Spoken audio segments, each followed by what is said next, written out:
All right. What the hell is going on, everybody? It's time for the GSL. We've got MARU in the bottom right side of the map, kicking off Group A, the very start, and he's up against one of the most creative Terrans of all time. TY, a master of build orders, TY in the top left. And he is going to be such... Well, is he going to be an obstacle for MARU? Because he's back from the military. He's been back for a while, but he hasn't really returned to his former glory. Keep in mind that part of the debacle in TVT's entertainment factor in Korea over the last few years has specifically been the fact that TY has been in the military. Now, he's hoping the Reaper comes in to harass and he can trap it from behind with the Reaper SCV. That's why he's hoping that Reaper comes in from there and he can kind of trap it. And, oh, he's going to do it. We'll talk more about the backstory of why it's been sad that he's not been there. He does come forward and he does get the first hits off, but the SCVs, I like the pullback for TY. Doesn't manage to save the SCV. Could have microed his own SCV back, I think, slightly earlier, but that's okay.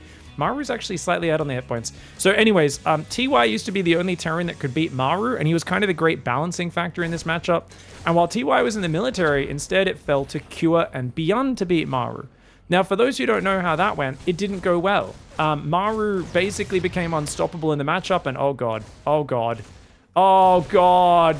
the one hit point Reaper. Oh no! The command center. Well, guys, the reign of MARU's dominance over this matchup might not be over. It might not be over. That's essentially very similar openings, but already big damage.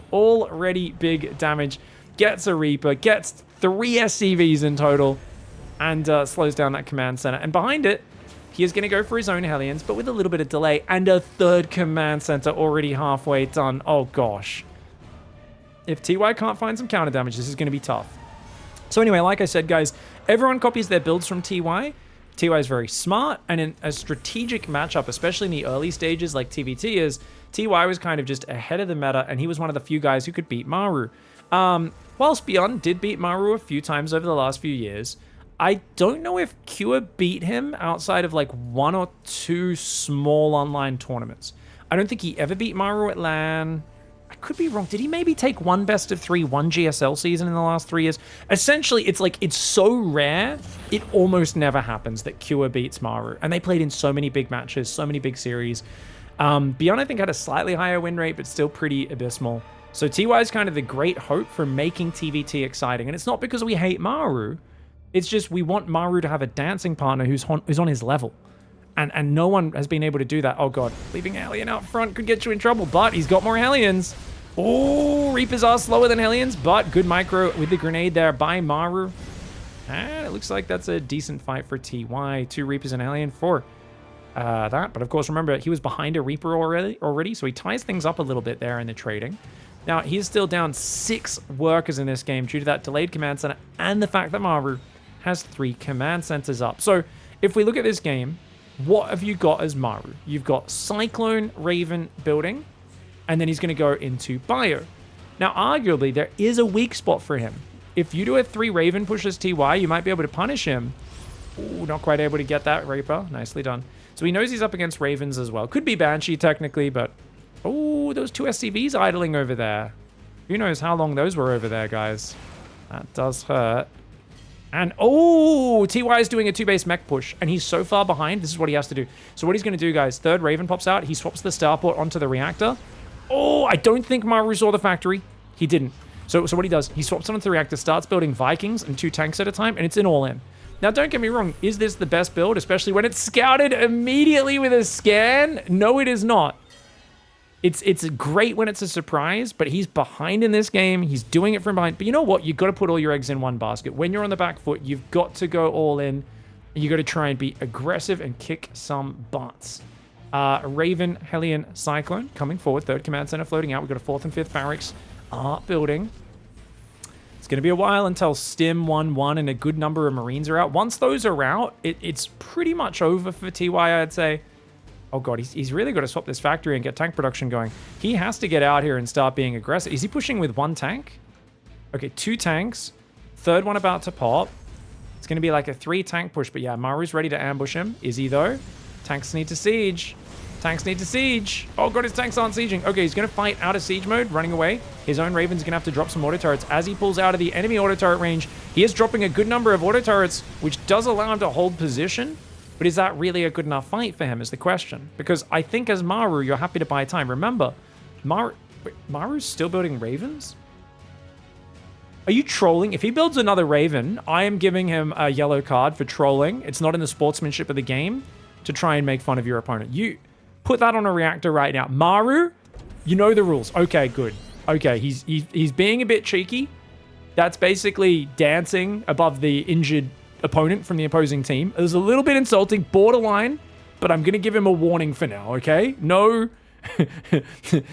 no mass Raven bio with no healing for the infantry. That style actually can be kind of good here, because if you lock down all the tanks, man, it's rough. TY's got some repairing SCVs. He's all in. He's all in right now. He's got to do damage. He's got to do big damage very soon. Yeah, he's got a third. Yeah, he's building SCVs, but guys, this style does not have a lot of flexibility. He needs damage right now. He's not even building any Hellbats. No fourth command center, nothing like that. He's got to get it done. He's got to get it done now. Tanks are sieging. Auto turrets do go down pretty quickly for him. Anti-armor missile goes down for MARU. Not to mention 2 interference matrices. The Vikings will take out a few of the Ravens, but the Ravens of TY go down. The Stim is here. The SCVs in the front line and the Cyclones as well. And MARU gets an early advantage and crushes through from there. The hopes of TY stopping the avalanche of MARU already being dampened early at the start here of Group A, but it is only one game, and a small little micro advantage for MARU, essentially, did get him a big edge. Keep that in mind when you pay attention to what's happening here, ladies and gentlemen. Keep that in mind. If TY can avoid that early falling behind, then things can do well. Also, MARU scanning the moment the second factory was up. I mean, that was just god tier play. MARU sensed the only sort of thing that could catch him off after his positive opening, and he just crushes game one one-sidedly. All right, guys, going into game two. MARU's going for a 1-Rax expand again. It seems like both of these guys are big on the 1-Rax expand, but MARU's going to block and TY's not. Oh, that kind of hurts.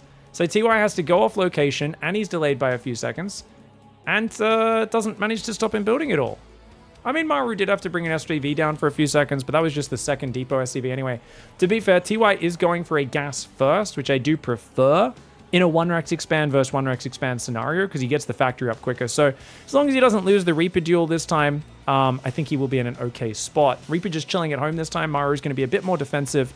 And it's cool to see both of them going 1-Rax expand with SCV Scout. And it's kind of an odd matchup, isn't it? Because... yeah, I don't know. I didn't expect 1-Rax expand against 1-Rax expand 2 games in a row to start the group stage. I think some players, if you look at this group, by the way, we've got Creator and SHIN coming up after this, and obviously all best of 3s, winners match, losers match. Oh my god, again? Again? Oh my god. Oh, MARU is maybe I wouldn't say disrespecting TY, but he definitely feels like, oh, you just can't stop me doing this. Like, I can just play super greedy against you, do a bit of harassment, and then just be ahead. And, like, you just can't keep up. And worked game one. He had a better start in game one. This time there's a Hellion almost out. The Reapers should do fine for TY. TY's trying to punish him. Reaper for a Reaper. It's a fine trade. Sees the Hellion out. Doesn't see the Starport building in the back. Starport's not started yet for MARU. MARU thinks about moving his factory around, then realizes the reactor's a little bit late. I think he was just late on starting that reactor, guys. I think that's a build mistake. Now he decides, you know what, let's just build 2 Marines and a Cyclone because I need to defend this counterattack. He's already going to have to pull SCVs to the high ground, which sucks. He should throw a grenade, but he's already used it. Oh, the Reaper goes down. Oh, it's TY's turn.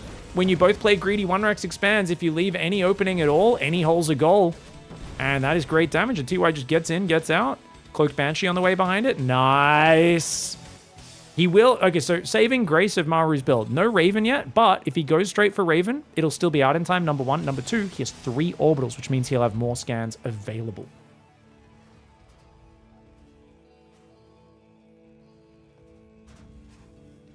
Third CC will go down for TY this time around, so he's not going to go all in on 2 base or anything like that. I'm really so happy to see guys like TY and Rogue back. I do miss Zest being around as well. I feel like we kind of all at once lost a lot of the great Korean build order creators. The guys who would find a way to play and influence the entire scene. to play StarCraft the way that they figured out. And this is why I'm excited to see TY back. Do I think TY is going to beat MARU? Unlikely. I think MARU's just on another level when it comes to mixture of micro, macro, prioritizing the correct things under pressure. Fantastic late game. Doesn't really have any big weaknesses as a player. Definitely not ones TY can take advantage of. I sometimes talk about how like Raynor feels like he's just able to outspeed MARU in some situations. Serral definitely has a mental edge when it comes to preparation against MARU. He seems to understand how to like get under MARU's skin. But TY, does he have that ability? Well, the Banshee comes in. As I said, the Raven will be out on time, but he's rallying it to the natural. What the hell? MARU! MARU! Oh my gosh. Why is he not bringing the Raven up here? He's very slow with the Raven. Did he just cancel 2 barracks? Has he decided to play mech now? What is MARU doing, guys? Yeah, he's playing mech. He's trying to swap to mech against the Banshee opening. What? Okay, MARU kind of played pretty slow here. No spoilers in the chat, guys. Oh, it's okay. It was a pre-interview quote. I tried not to read it. TY said during the interview before the match that this is his last GSL and he won't be back for a long time. Oh, that's really sad. I guess he's probably starting a new job or something like that, or going to study. He's been doing StarCraft since he was 11 years old, I believe. Full-time, StarCraft 1 into StarCraft 2. TY was initially called Baby because he was literally a small child when he was playing in Pro League. Oh, he's going to Brood War. Okay, I did hear he was playing Brood War. Apparently, he's actually fully focused on Brood War, not StarCraft 2 right now. So this is just like a season he's kind of playing for fun. Well, there go my hopes of him being super hyped, guys. Oh, on the other hand, you know what? Anytime I see StarCraft 2 pros go and play another RTS, I feel like they come back to StarCraft 2 with like a fresh outlook on the builds. Like they're less stuck in their ways and they get a little bit more creative. And so far, the Banshees did great damage. 11 workers went down. Extra gas is going. It's going to be mech versus mech, which we don't see every day. We've got Hurricane thrusters coming in. Sorry, Hurricane engines. Cyclones don't have thrusters, apparently. 2 factories and a starport into an armory up against 2 factories and 2 starports. So Maru's playing Viking Raven, Sky Terran. And TY's going to go Sky Terran as well. Oh my god, this is going to be fun. Now, to be fair, Maru's building the better comp long-term because he's making Ravens already.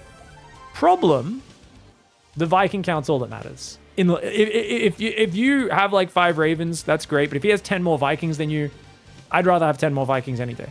So you got to preserve these Ravens and get value out of them for this to be worth it. He doesn't see the starports. He doesn't see the starports. That starport placement for TY is 300 IQ. 7 tanks for TY, only 3 for Maru. Maru has 4 Ravens, though, which will absolutely cuck those siege tanks. If you're wondering, why are you saying cuck? The Raven has a spell, guys. It's called Cuck Matrix. Basically, it locks down a unit for 9 seconds, so it can't do anything. It used to be 11 seconds. I'm pretty sure it's 9 right now. Unless, did they revert it back to 11? Oh, they've gone back and forth on that ability so many times. That's definitely its correct name, guys. Much like the Colossus upgrades Viagra in order to increase its range. 1-1 upgrades are on the way. Only +1 for TY. Wait. That's got to be a misclick, guys. Surely you want to go weapons before armor, right? Unless you think you were playing against Bio, in which case maybe there's an argument that you want to limit the marine damage. Double Raven. Okay, so TY is going to go his own Ravens. They're starting later, so they won't have as much energy for a while. But he is going to, eventually outscale Maru. Now, this 4th command center is almost done for both sides. They're both building a 5th command center. I love that there's like turrets on the edge to stop drops, Vikings as well. So it's like, hey, you can't really drop me. But yeah, it's essentially a late game arms race because neither player's committing to an army that can go kill the other guy. It's like, okay, I'm just going to try and win the Air Force. Now, because you're both committing to the air so hard, there is an argument that the first air fight is just going to decide the entire game. It's a possibility. Fusion Core from Maru comes down. That can be used for Yamato for battle cruisers. It can also be used for... Oh, nice. Reaper Micro pulls back from the auto turret. It can also be used for Lib Range, which is really good for sieging enemy units. It does end up losing the Reaper there. The Viking Raven. There is slightly... Oh, the Cyclones are there to trap. I like the Cyclone trap for Maru. Maru trying to bait him in. Very nice.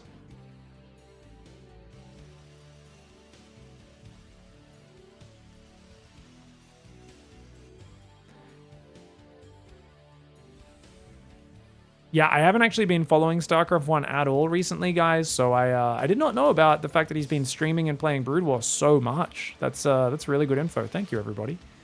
I don't know why I'm not watching any Brood War lately. I guess I haven't really been watching any other esports, personally. I haven't been watching any Age of Empires either. I love Age of Empires 2. I've played more AoE 2 than I have Brood War, to be fair, over the past few years especially. Cyclone, Viking, Raven coming forward.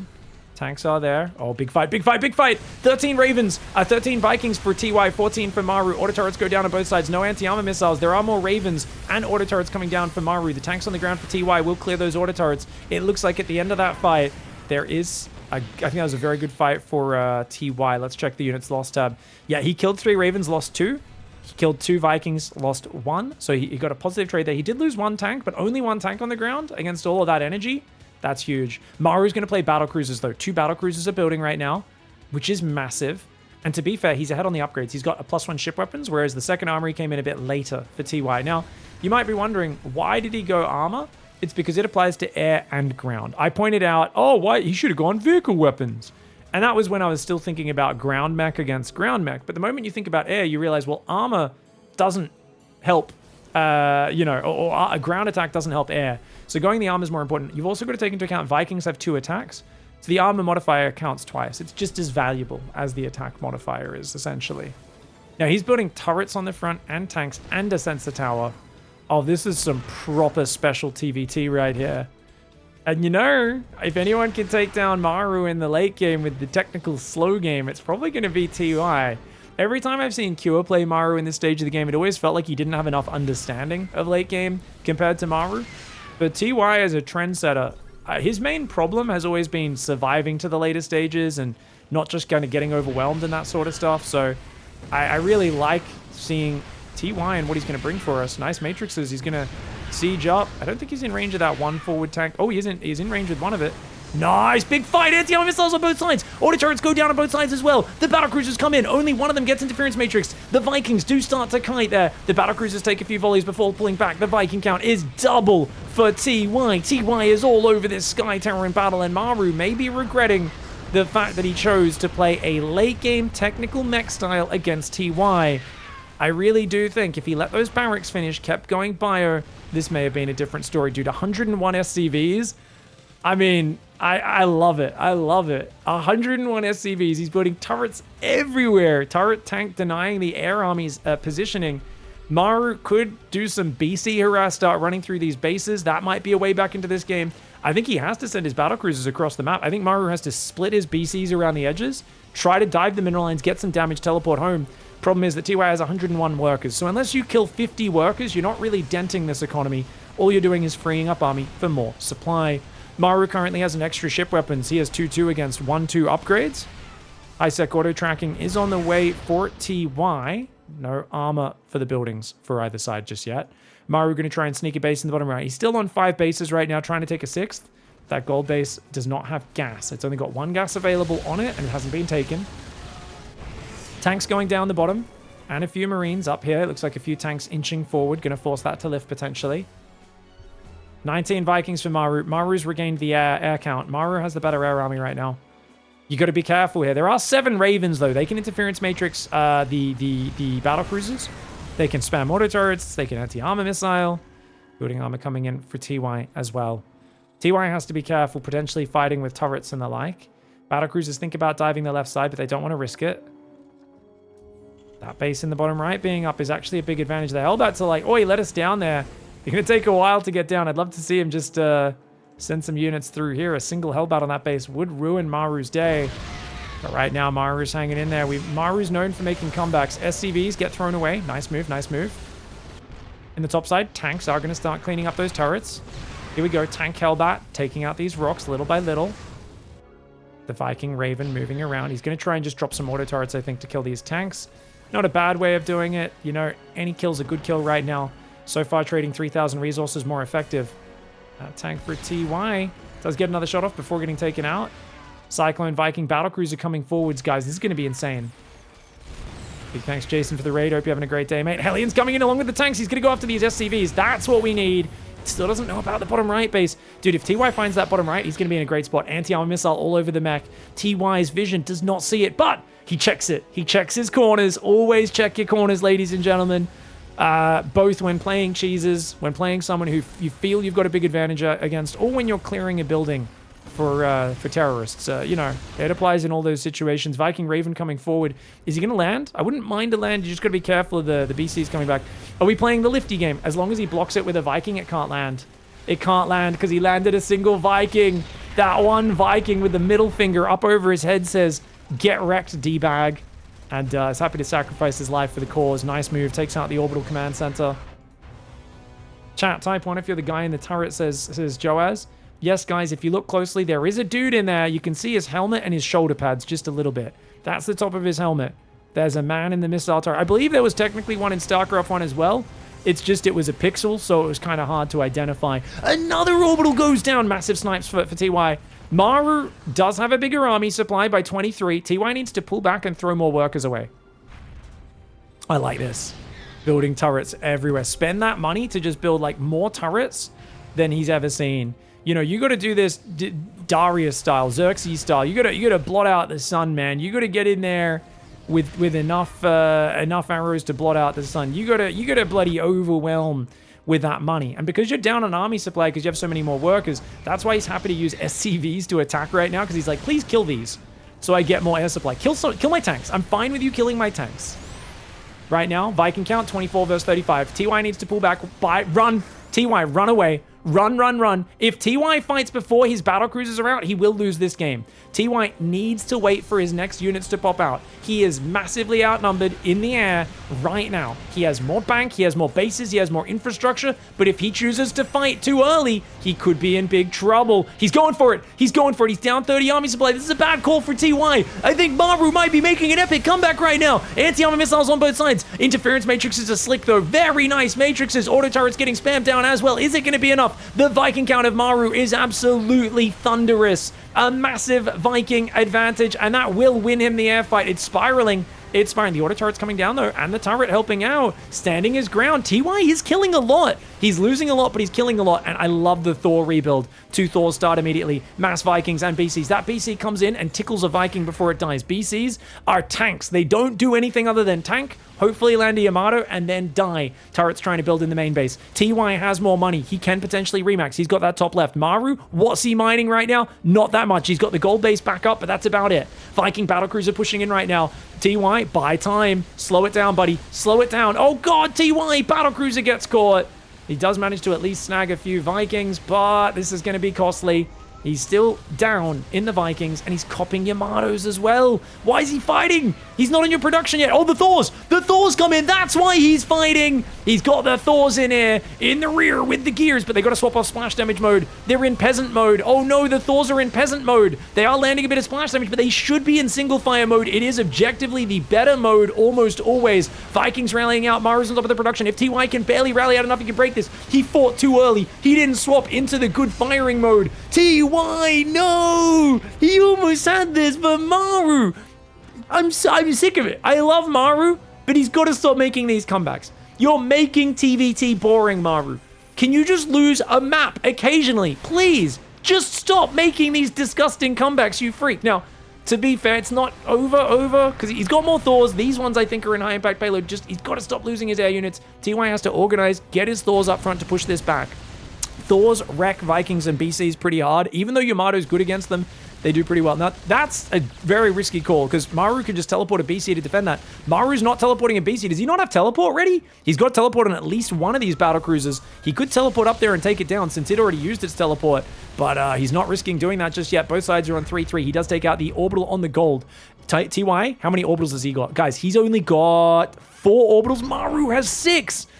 This battlecruiser is going to go down as well. Can it at least kill some Vikings? Perhaps. He's going to try and micro over here. SCVs are trying to take this base. TY's like, oi, I'm going to repair this battlecruiser. He could turn on the Vikings, maybe. Just going to take out a few of these before he goes down. Battlecruiser's trying to fight missile turrets right now. The unit count is 6 battlecruisers, 22 Vikings. There is a similar Viking count for TY at 17. He's got 4 Thors on the ground, and he's squeezing Ravens out. Not to mention that +2 vehicle weapons on the way. A few more SCVs do get thrown away here by TY. He's got that bottom right base. These edge bases are huge. If a battlecruiser managed to sneak into these 2 edge bases and deny his mining, this would be a very different game. As it is, TY still has a lifeline. And you know what? It's a role reversal from before. Oh, nice Viking land. Before, it was actually MARU with way less economy, but more army. As TY maxes out, he's actually got less workers now. Though he's killing a ton of workers, so he's kind of evening it out. So never mind, that whole role reversal analysis disappears here. Thor's big splash damage! That's when splash damage is no longer peasant mode. There we go, he pulls out his big guns. Those 2 Thors unzip their flies, pull out their big, massive Punisher cannons. The Thors are dropping those battlecruisers like flies. A few of the BCs have been interference matrix. The Vikings doing well. The Vikings have to land for MARU to fight the Thors, but he's got so many Vikings. Yeah, the Thors, though, doing a good amount of damage. The Vikings are going to punish him as he tries to retreat. Units lost tab, 2,000 resources in favor of TY. TY now in the lead in that resources lost, and these Vikings need to get home to repair. But oh god, they're running into missile turrets. The missile turrets making it hard to retreat. 2 more battlecruisers. Vikings die. Make it 3. Make it 4. Oh my god, 5, 6. So many Vikings go down. But battlecruiser S in the top left does deny mining on the rich gas base at the same time. He's got his gold base, the right side base, and this left base up. MARU still has decent mining. In fact, not just decent, with his mules that he's called down at the moment. On his natural, funnily enough, I was like, where are these mules? He's actually got more mining at this second. 25 Vikings and 5 Thors for TY. He's on Raven, Viking, Thor. This is the ultimate endgame comp, or one of them. I remember seeing Ryung Rek Clem those couple years ago in the rare endgame TVT with Thor Raven. I didn't realize it was a composition, but damn is it good, man. Thor Raven is so powerful. And MARU, I think, needs to get gas back up. Oh, he's so low on gas. If he can get some Ravens out of his own, it could be game-changing, because you want to interference matrix Thors and battlecruisers. So think about it. A Raven is a 2-supply unit that can have 2 interference matrices. So it can completely deactivate 2 6-supply units. So for 2 supply, you can remove 12 supply from the battle temporarily. And when you're both maxed out, you got to think about just how much value that represents. That is an immense amount of value. So every Raven that TY is building right now can give him insane value in just taking the battlecruisers out of the fight. And they'll still tank a bit of damage, but they won't be dealing damage. It'll interrupt their Yamatos, so those don't get off. This is going to be huge. 300 IQ turrets moving in for the sneak attack. That's great commentary from Twitch chat on this one. We do also have this base being taken for MARU. Like I said, MARU has more orbitals, 7 versus 5, so he's got a bit better long-term income. But right now, TY has the army advantage. Thor's doing pretty well. Ravens come forward. There's no matrices ready. He does just throw out anti-armor missiles. The Vikings eliminate the friggin' BCs so quickly. He needs these turrets. MARU's turrets do come up, but dude, those Thors are just so powerful. Look at the units lost. Have 3,000 resources in the units lost. This is too filled with stuff to even read right now. But MARU's going to lose control of the gold base. The Thors are going to move in.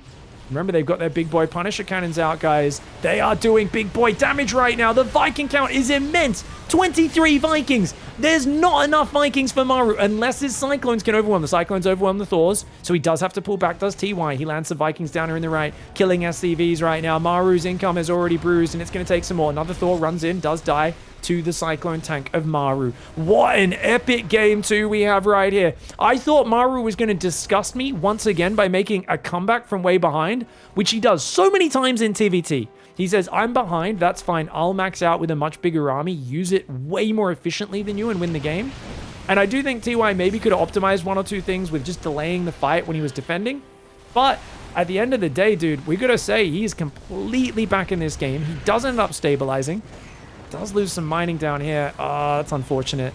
Oh god, he can't get jumped on. Oh no, TY might have messed up. Oh no, he stayed a bit too deep. He's kind of trapped over here, guys. He's trying to get out. I think he gets most of these Vikings out. He's going to lose 2 of them on the way out, but at least he will escape. The Vikings over there did some big damage. The Cyclones denied that base. They're going after the gold. Battlecruisers teleport on top of these Vikings. MARU does clear that up while denying the gold base. SCVs, if they get us around, could be big. TY sends a few more turret builders out on the map. He's got 4,000 minerals, but he's low on gas. TY is desperate to get more gas mining.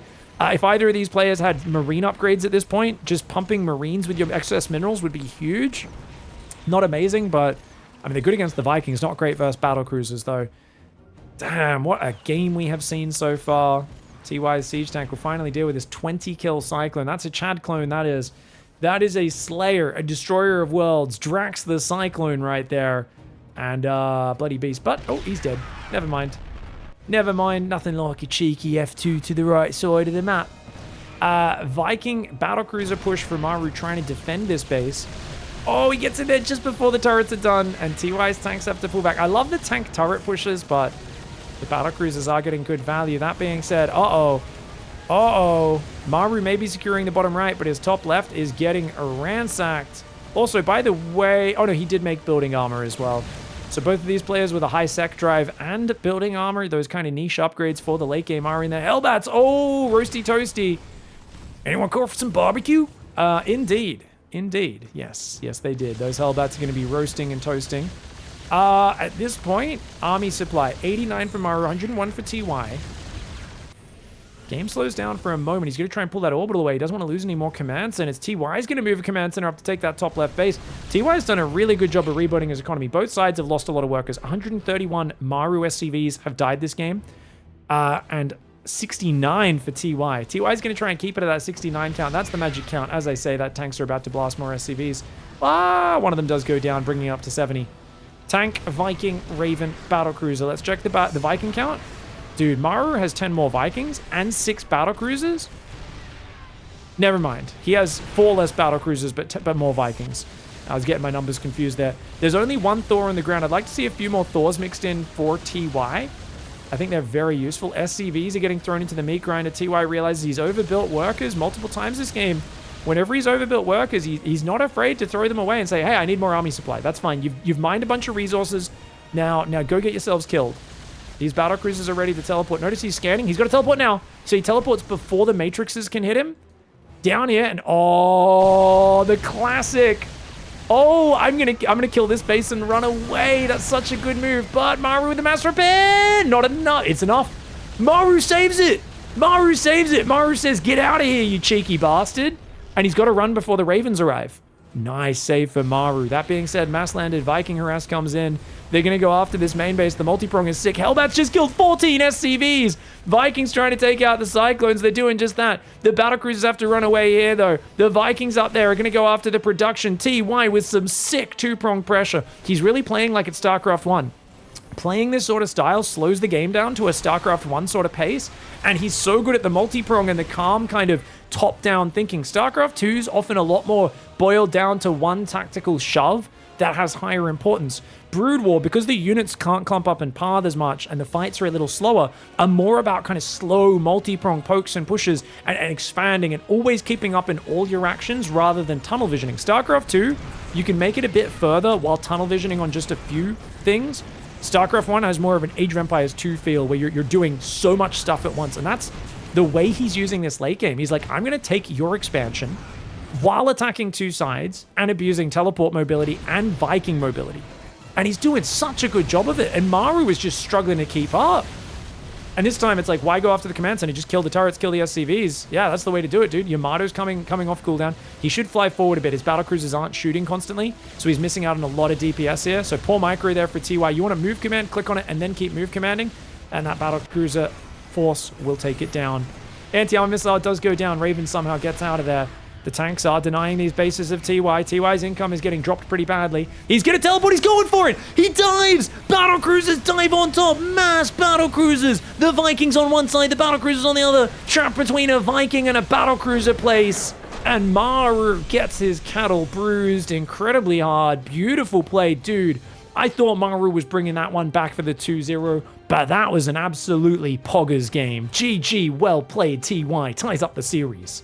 All right, everybody. Over here on the right side of the map, we've got MARU cutting SCVs in Game 3. He's cheesing TY in the top left. MARU is trying to make this look like a normal build. He's like, oh, it's a totally normal build. What?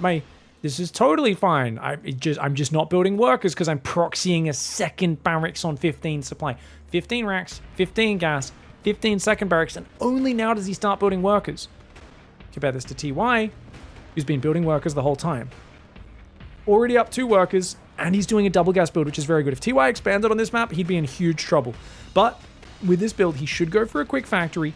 The only problem is you often don't scout when you go double gas.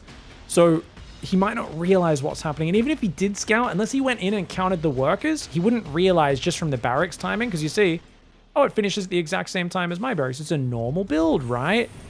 Little do you realize, Maru's been a cheeky bugger. Reaper's on the way. Factory goes down to the minute 40. It's a decently timed factory. Arguably could be a little quicker than that if he'd stayed on gas slightly longer and built this depot slightly later. I think a minute 40 is okay, though. It should be all right. Because remember, this is not proxy 2 barracks outside your base. It's not an all-in. It's very committed. It needs to do some damage. It needs to kind of get TY on the back foot, maybe kill a few units.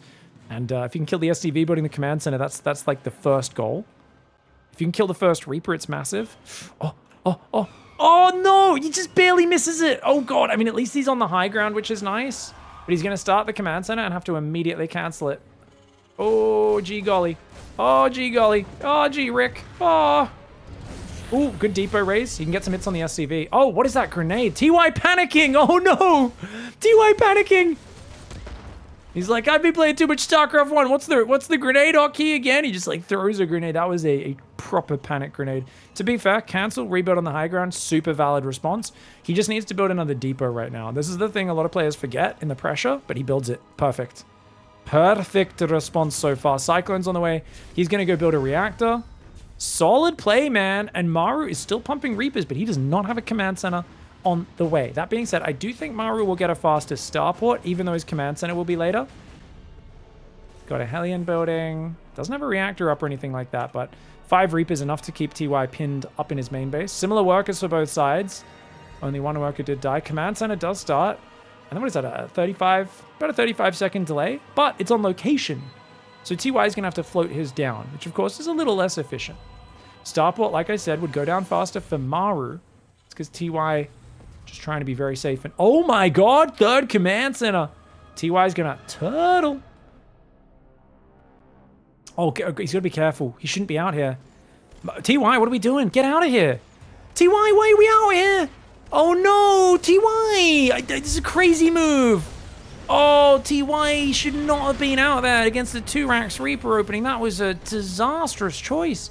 He's trying to hide the 3rd command center, but this is also a really bad 3rd command center placement.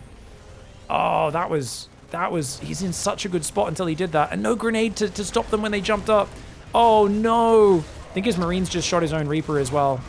Oh, damn it. TY was in a good spot, but looks like a bit of an anticlimactic finish to this series, guys. This won't win the game, but it'll do so much damage that it effectively could be game over. I mean, so many SCVs going down, and I don't know, I was so hyped after game 2. I'm a little upset to see TY move out like that. It didn't make sense.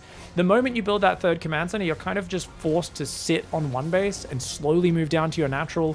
And he just got a bit ahead of himself, and we've all made that mistake in TVT where you're like, well, I haven't seen the Reapers. Maybe he stopped building Reapers at 3, and a Cyclone and a Hellion should be fine against 3 Reapers. But it's such a big gamble, you know? It's such a big gamble. You got to think about the barracks timing. If the barracks is only here, that means he's just been building Reapers until that moment, because it's just lifted off. And that's a big mistake for him to have made. Now, to be fair, the barracks could float to the right, and he could lock onto the SCV from the low ground. TY does have 3 command centers. He's going to try to hang in here, but Maru would need to make a huge doo-doo to screw this up from here. Pick up the Cyclone just before the tank shot goes off again. That was beautiful. And what are you going to do to defend this now? You don't have anything. Oh, the 3rd command center. Youchie, youchie, youchie. Tank is going to come forward, forces the pickup, but he can drop on top. Oh, he's going to pick up the Cyclone. Nice save on the Cyclone. Not going to be able to kill the tank, though, unless he does some hot drops. Oh, my lord. Okay, Maru's cracked right now, guys. Maru is on the... He's fiddling right now with his opponent. He's diddling with him. Chat says, this is why you don't greedy 3rd command center. I mean, no, I would disagree. I would say this is why you don't greed 3rd command center and move out at the same time. It's two things together that didn't make sense for TY there. TY sits on his ramp, slowly moves down to the natural. He's completely fine. This is a safe opening. It's a greedier one. Obviously, you have less scouting. You probably have to scan when your 3rd command center finishes to try to check what Maru's doing, but there was just no reason for him to move down with that Cyclone. Yeah. I think the third command center was actually a cool idea because it allows you to just defend. You don't have any pressure on you to attack, and it simplifies your game plan as TY, right? Like go back to that moment when he moved out with the units here. Look at this, guys. He's fine. If he has a Marine, a Cyclone, 2 Reapers, and Alien, they easy defend 6 Reapers and Alien. If they're all together, yeah. And he's got Marines pumping. He'll have a tank coming out soon. But this it was two things that did not mesh together, which was moving out and doing the greediest possible thing at the same time. Nuh-uh. That's not it. And it's an unfortunate brain fart for TY, but honestly, the fact he made the series this close while focusing on StarCraft 1, this is still pretty damn awesome. Well played, TY. Hats off to MARU, though, for still being an unconquerable beast in this matchup. GG, well played. All right. What's up, everybody, and welcome back. Shin in the bottom right side. It is the second match at Group A. Shin is going for a 14 hatchery. What is he doing? What? Oh, he does. Okay. Okay. Sorry, guys. I should have explained that better. He's playing creator right now. So the whole plan here is if a probe's coming in, he goes for 14 hatchery. But if he doesn't see a probe, he starts droning. So he thought there was no probe. He started droning, and then he saw the probe, and he's like, oh, God. So he squeezed just one drone in and barely got the hatchery down. But if there's no probe, you delay your drones by about 3 or 4 seconds, but not by too long. And then you still go for your 16 hatchery if you can get away with it. But if the probe comes, you can go for a 14 or a 15 hatchery. So this way you avoid getting blocked. Creator going to be a little annoyed by this, but it's okay. You can still harass with the probe. This is to be expected. It's not like it's free. You know, Shin does have to delay a few drones, slow down his minerals for it. And Creator now going to go for a very standard follow-up with the Nexus into Cybercore. Now, for those who are wondering, so this is Cybercore. There we go. Nice. So Creator is very defensive, and Shin is a very good player who can macro, but his specialty is all-in attacks. It's overwhelming, swarming. I am 100% committed to attacks. And we've seen in his recent series against Stats where there is always a break point when Shin's playing where it's like you can almost count on there not being a transition, which is weird because he is kind of a tricky player, but like he will Roach Hydra all in for 12 minutes straight and there will be no transition. So if you can just barely survive, there is chances for amazing comebacks. On the other hand, Creator, I would say, is a little more fragile in the way he plays, even though he is very defensive than Stats. But I do expect a similar dynamic to the Stats versus Shin dynamic. Now, why are there 6 Lings building? Guys, what is this? 6 Lings, Ling speed. What is this?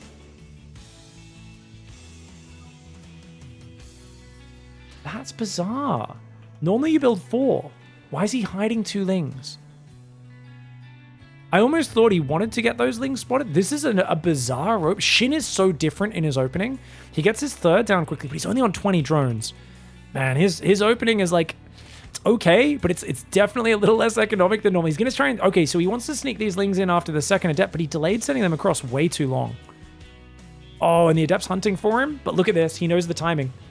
He knows the timing. So the Shade finishes, and then he goes in, and he will get in before the 3rd Adept pops. Okay.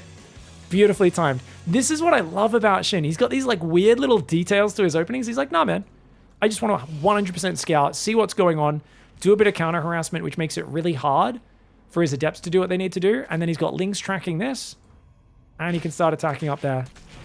The Adept Shade got cancelled on the other side of the map, so this is the important thing for us to watch. The Adepts are running home. So he's kind of deflected the scary moment of the double Adept just by getting these in, and he knows that there's Oracles on the way. Now, to be fair, not enough gas mined right now. Having to pull off... Oh, Creator, you got to fix your gas mining, buddy. His 2nd Oracle was really delayed. Finally, he puts back on gas. And he's got a Speedling in there now as well, so if he wants to, he can keep circling the base. This is actually really cool. Now, Shin does play very safe. My one criticism of Shin's ZVP is that he's almost too safe in ZVP in the early build-up, where, like, he's always got so many Spores and Queens out at such an early stage that his drone count is always behind the Protoss. On the other hand, you're kind of meant to be behind the Protoss until about 40 workers. The general rule stands that at 40 workers is when Zerg is meant to overtake Protoss. You can see that's not the case. Now, he shouldn't take any damage from the Oracle Adept, which can be frustrating for the Protoss player, but I feel like against Shin, you should kind of go in prepared mentally for this, knowing, he doesn't drone up that quickly, like we should be fine to just poke and prod. He'll build plenty of Zerglings and Queens because he is quite safe in these opening stages, and then we can just kind of macro from there. Third and fourth gas goes down. Twilight Forge goes down. Super standard macro-centric blink opening for Creator. Probably blink. Could be charge, but usually with the quick third and fourth gas, you go for blink. Otherwise, you want to go for an earlier +1 upgrade so that your Zealots can two-shot Zerglings. Roach Warren starts up now for Shin at 445. Good timing for him as well. He's going to start droning the third as well as taking the gases. So second and third gas do go down. Now, 4 Adepts come forward, just cleaning up a little bit of creep, but you can see the Zerglings are tracking the shade, and those Adepts will back away. Oracle's going to rotate, but look at this vision for Shin. He sees everything. The only hole is up on this top right side. But the Oracle's coming in, 2 Queens greet it, and there's no way you're running into that. By the time you get to the mineral line, you're heavily damaged, and there's a Spore waiting. Now, the only weak mineral line was the third, because there was no Spore, and he fixes it.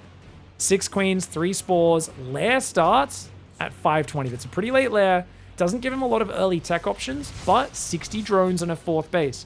Shin, he's slower to build that economic advantage than a lot of Zergs, but look how safe he does it. That's his first drone loss right there. Those Oracles catching, 1 transferring drone. So the efficiency is off the charts for a Zerg versus Protoss, and that's what I really admire about Shin's opening. Very good at controlling the opening stage. 3 more gateways building. That's going to be 5 gates and a Robo. Feels to me like a Colossus build, but not necessarily. Could still be Storm or anything else.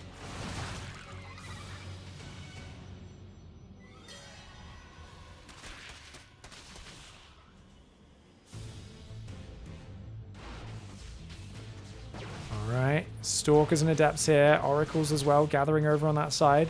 11 Roaches building +1 range. Robo has finished right now.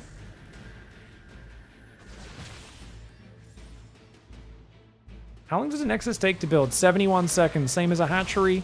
Nexus and a Command Center, all 71 seconds, I believe. I could be wrong on that, but sure you guys will fact check me. Jamie, look that one up. 4th Nexus is on the way. 2nd Robo Bay as well. Equal workers. Shin's just going Mass Roach Queen. He's going to... Oh, he's taxiing. He's taxiing, ladies and gentlemen. He's taxiing. Ooh-wee. 4th base, German taxi. He's just going to do a Mass Roach Ravager Zergling attack to try and kill Creator. It's a simple attack, but it's a classic. And if you hit before the double Robo production gets out, that's great. If he gets 2 Disruptors, you're kind of screwed, though. If he goes quick 2 Disruptors, you're in trouble, but Colossus take a lot longer to build, which is great. Oracle gets out on the bottom and 1 hit point.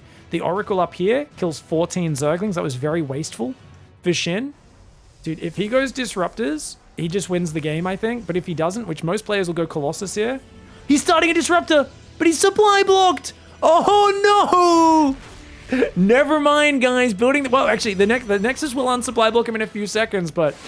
Oh, that's a problem. That's a problem, man. 2 Disruptors are trying to build. They're not ready yet. That's a lot of Roach Ravager. Here comes the German taxi. The German taxi ferrying those Queens to the front line to deal with these Oracles. The Roach Ravager jumps into sentries. So late on the force fields. Oh, Creator's getting jumped on. No backup battery. The front battery goes down. The new batteries will not have time to finish. The Stalkers are getting overwhelmed. The Roach Ravager shoves in. And that there is the power of a good Roach Ravager Queen shove. Oh man, I was coaching a player this morning against a similar style to what Creator did, and I told him to stop doing this build. Apparently, if you're as good at Shin as the early game, you can do this build every single time. The Roach Queen drop is just so good, man. And even with those, if those Disruptors were out a bit earlier, I don't know if it even would have changed anything. They might have, maybe if they were here 10 seconds earlier, but the army probably needed to like fall way back, and that was tough, man. Shin's getting massive damage. Now, I've seen Shin lose games from up 80 supply, but he's up like about 70 supply right now. Unlikely that these Disruptors can change it. Does get 3 Roaches there, but the Lings taking out the Disruptors could be big. He's trying to click on these Disruptors. We'll get rid of one of them. I think that one on the left will survive as more Stalkers warp in. 3rd base does go down. Few Stalkers intercepting the rally. Nice micro from Creator to do that. But Roach speed +1 range and some fantastic offense there. Creep has gone down, laying an offensive deuce. Usually this one's reserved for college dorm rivals taking a poo on their carpet when they're out of their dorm and they left their door unlocked. But Queens, of course, weaponizing that as an actual form of warfare, since Zerg are born with self-replicating poop tumors. Roach Ravager going to clear up the last Stalkers. Even if you end up defending, you lost your 3rd and your 4th. You are out of here. And Shin there makes it look like a nice macro game with the 4th base, and then just steamrolls his way forwards with a lovely timing. All right, Shin with a nice, simple, big committed attack there in that game. Shin in the bottom right side of the map. We've got Creator in the top left. And this time he does go for the 14 hatchery. So same sort of plan. But he's like, nah, small map, just go straight for the 14 hatchery and we will be good. And Creator is going to have to just go in the main to harass with this probe.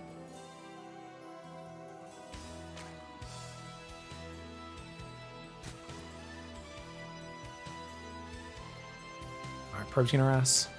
Zelchino says, I beat a platinum player who used to be a diamond with 250 APM. I'm crying, I'm getting better. Congrats, Zelchino. Well done, my dude. We are listening to, I have a mixture of my favorite tracks, just a few from Heart of the Swarm, a whole ton of Wings of Liberty, and the Terran soundtrack from StarCraft 1 that we rotate between. It's just all in one playlist that we've thrown together on like Spotify or whatever. It allows us to get the favorite tracks. I really don't think in StarCraft 2, you guys correct me if I'm wrong, I don't think there's a way to pick your soundtrack other than StarCraft 2 or StarCraft 1. So you can play StarCraft 1, but it'll be StarCraft 1 of the race you're playing. Which I'm like, no, I just want the Terran StarCraft 1 soundtrack on repeat sometimes, you know? And you know, the game's like, no, you can listen to, you're playing Protoss. You have to listen to the Legacy of the Void soundtrack or the StarCraft 1 Protoss soundtrack on repeat. And I'm like, can I not pick the other ones? And it's like, no. I'm like, all right, this sucks. So I always use StarCraft music played from not StarCraft. Double Queen on the way, Nexus coming up. Pretty standard opening so far, until the moment when Shin decides to flick that switch and go, nah, I'm going to kill you now.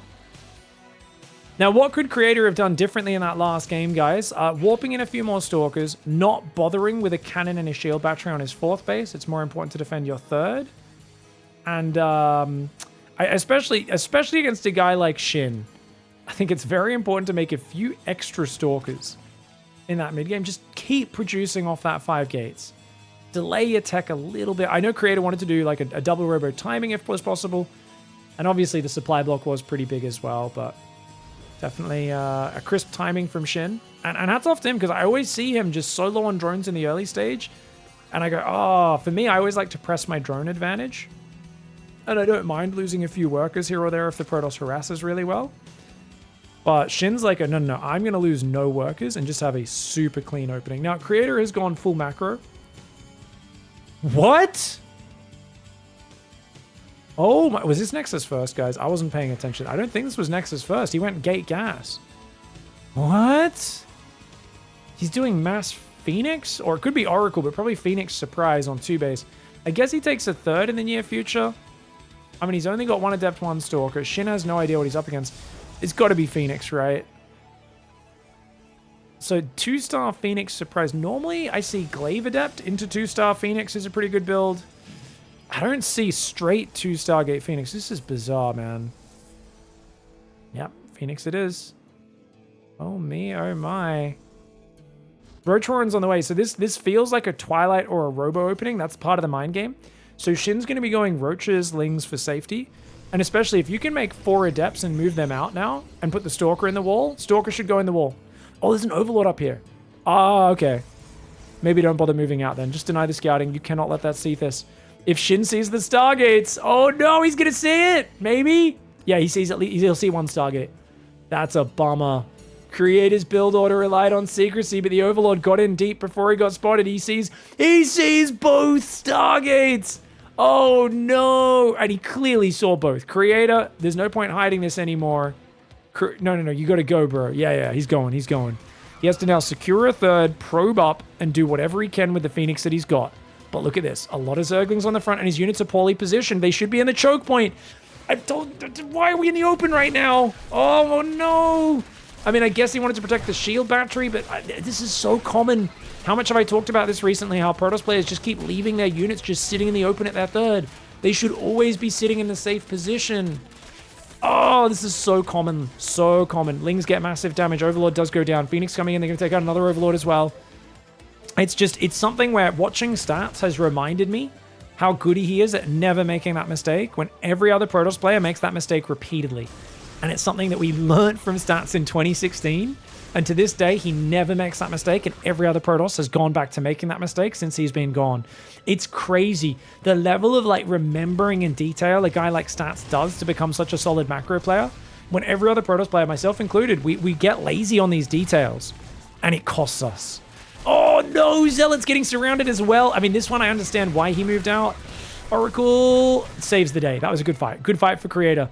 He has to get his third up, so he kind of had to move out. This one is not a huge mistake. This was actually perfectly timed. It was narrow, the margin of error, but he times it out well. You know what? He's killed a few Overlords. He's got his third now coming. Robo's on the way. If he goes Colossus, maybe he can counter this quick Hydra play for Shin. Did he see the Hydra Den? No, not yet. Fourth base going to go down on that right side. Shin's up to 64 workers. He's got 2 spores in each base. 5 queens only, though. So no mobile anti-air for a while, which means you can pick off these rallying drones. And, oh, queen ventures out. You got to keep those queens on hold position, Shin. It's inject, hold position. Inject, hold position. Every time you inject, you have to hold position, or your guys will go walkabout. Robo, Twilight Forge on the way. I think he's going to play Storm as Creator. And that's unfortunate, because that is a Hydra Den. Seeing the Hydra Den, I think he should go immediate Robo Bay and pump Colossus. Otherwise, a Hydra timing could finish him. Psystorm is good against Hydras, but it's good when you've got a big army. Creator is not going to have a big army. He's going to have a handful of units, and that's it. Phoenix Harass is awesome, though. He's killed 9 drones, a queen, 6 overlords. This hatchery is a little bit exposed. He's going to try and take a 4th. Immortal in charge on the way. Dude, mega macro to come back for Creator. Heck yeah. There is 9 Hydras and a few Zerglings. It feels like Shin is kind of stuck on Hydra production. He kind of has to. He's not even got a 6th gas. He may just go all in. Phoenix are recalling just to kill the Overseer right now. Not a bad call. Templar Archives, 4th and 5th gateway are on the way. So I think Creator's going to go up to 8 gateways now, but he's done this off very minimal production. Oh, and Baneling Nest. Shin's going all in. So Shin is not even going to bother with Baneling speed. He's just going to make about 10 Banelings to kill the Zealots. And then he's going to say, what else have you got? Phoenix and a few Immortals? I'm going to have 20 Hydras. 20 Hydras can beat 3 Immortals, 10 Phoenix easily. And he's just going to have a massive Zergling rally. This is so hard to stop. Creator needs Storm, and he needs to land those Storms big. If he can Zealot kind of harass and counterattack, that'll be great. Cannon Battery Stasis Trap is also going to help. His third base is once again the weak point rather than the 4th, in my opinion. So lacking a cannon on that third could be an issue. I like that. There we go. Cannon does go down. Zealot will clean up the Zergling. Phoenix see the Hydras, but uh-oh, big losses. 1, 2. Phoenix gets snapped from 7 down to 5. 21 Hydras coming across the map. Second Robo's on the way. 4 gateways. Immortals are not the unit that you need here. Are they okay units in general? Yes, if they're backing up some splash damage. But the Archon is the only splash damage in this game. He's got to get out of here. The Archon goes down. The Stasis Trap is going to get only 2 Hydras. Oh, the Phoenix and the Oracles are getting blasted. The Cannon does do pretty well. I like the Phoenix pickups. Nice. Force Fields picks up a few more of those Hydras. But bunch of Banelings are in there. The Zealots need to pull back. Charge is about to finally finish Force Fields. Good Force Fields do trap those Banelings, or at least hold them back momentarily. A few Zealots charge in. It's okay to lose a few Zealots, but the Banelings, nice Force Fields.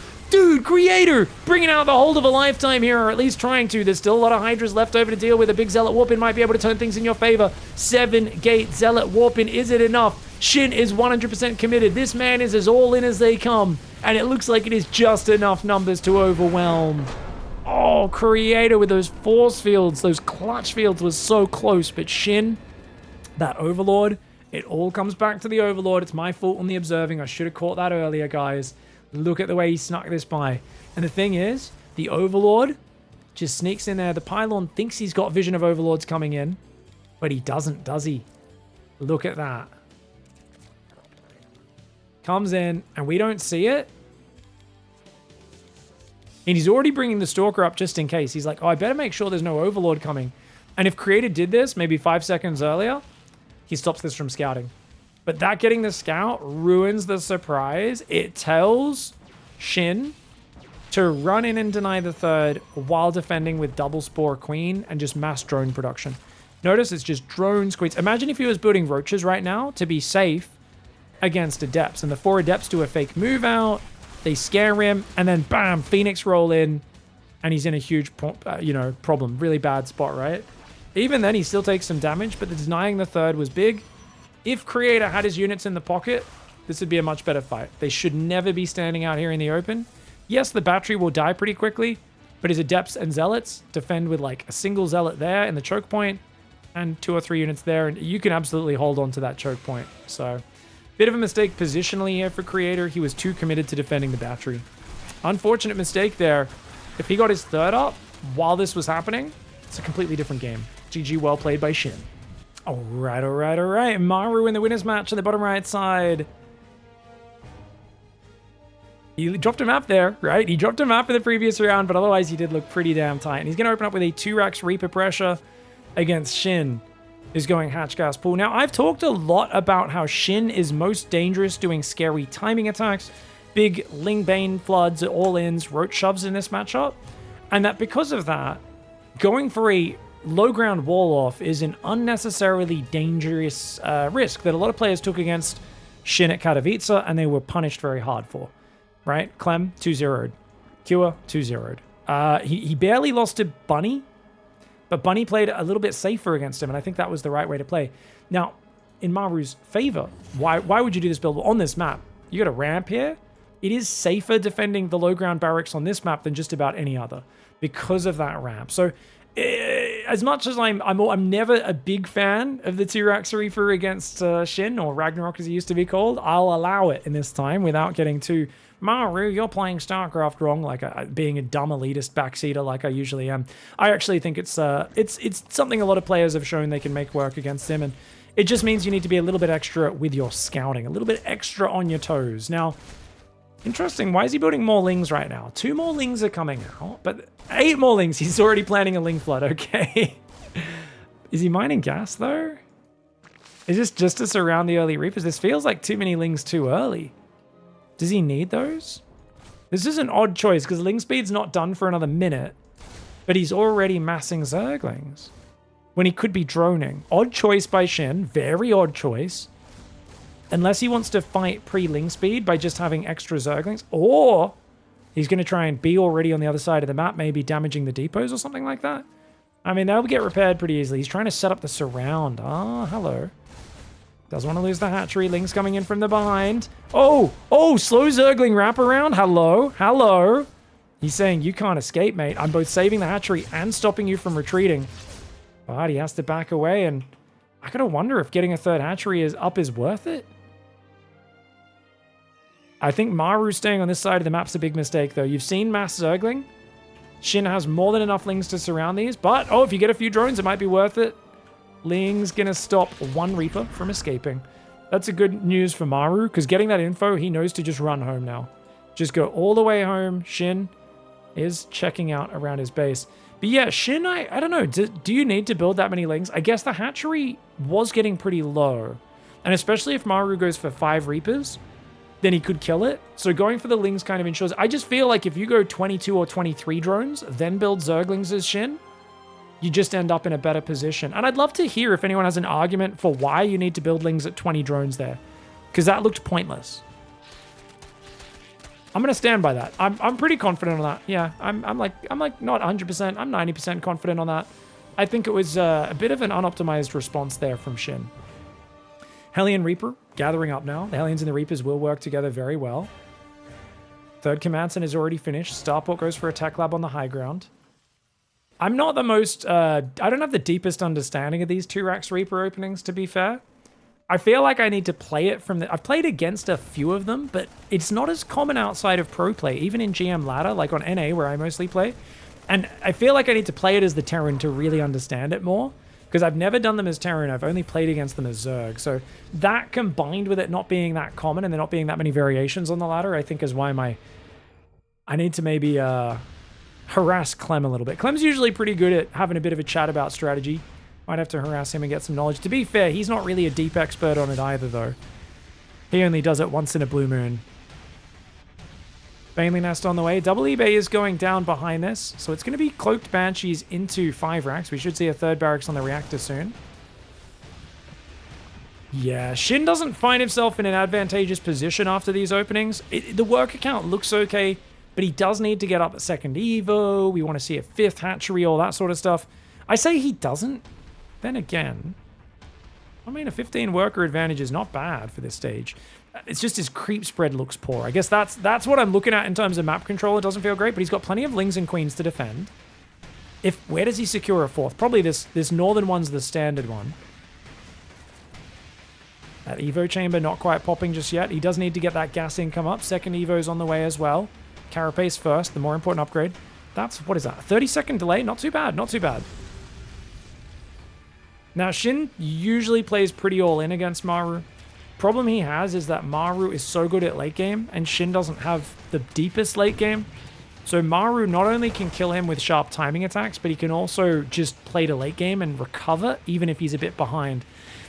That's always a scary thing. Like, you always, like, if you're way better than your opponent in the early game, it's okay to be worse than them in the late game.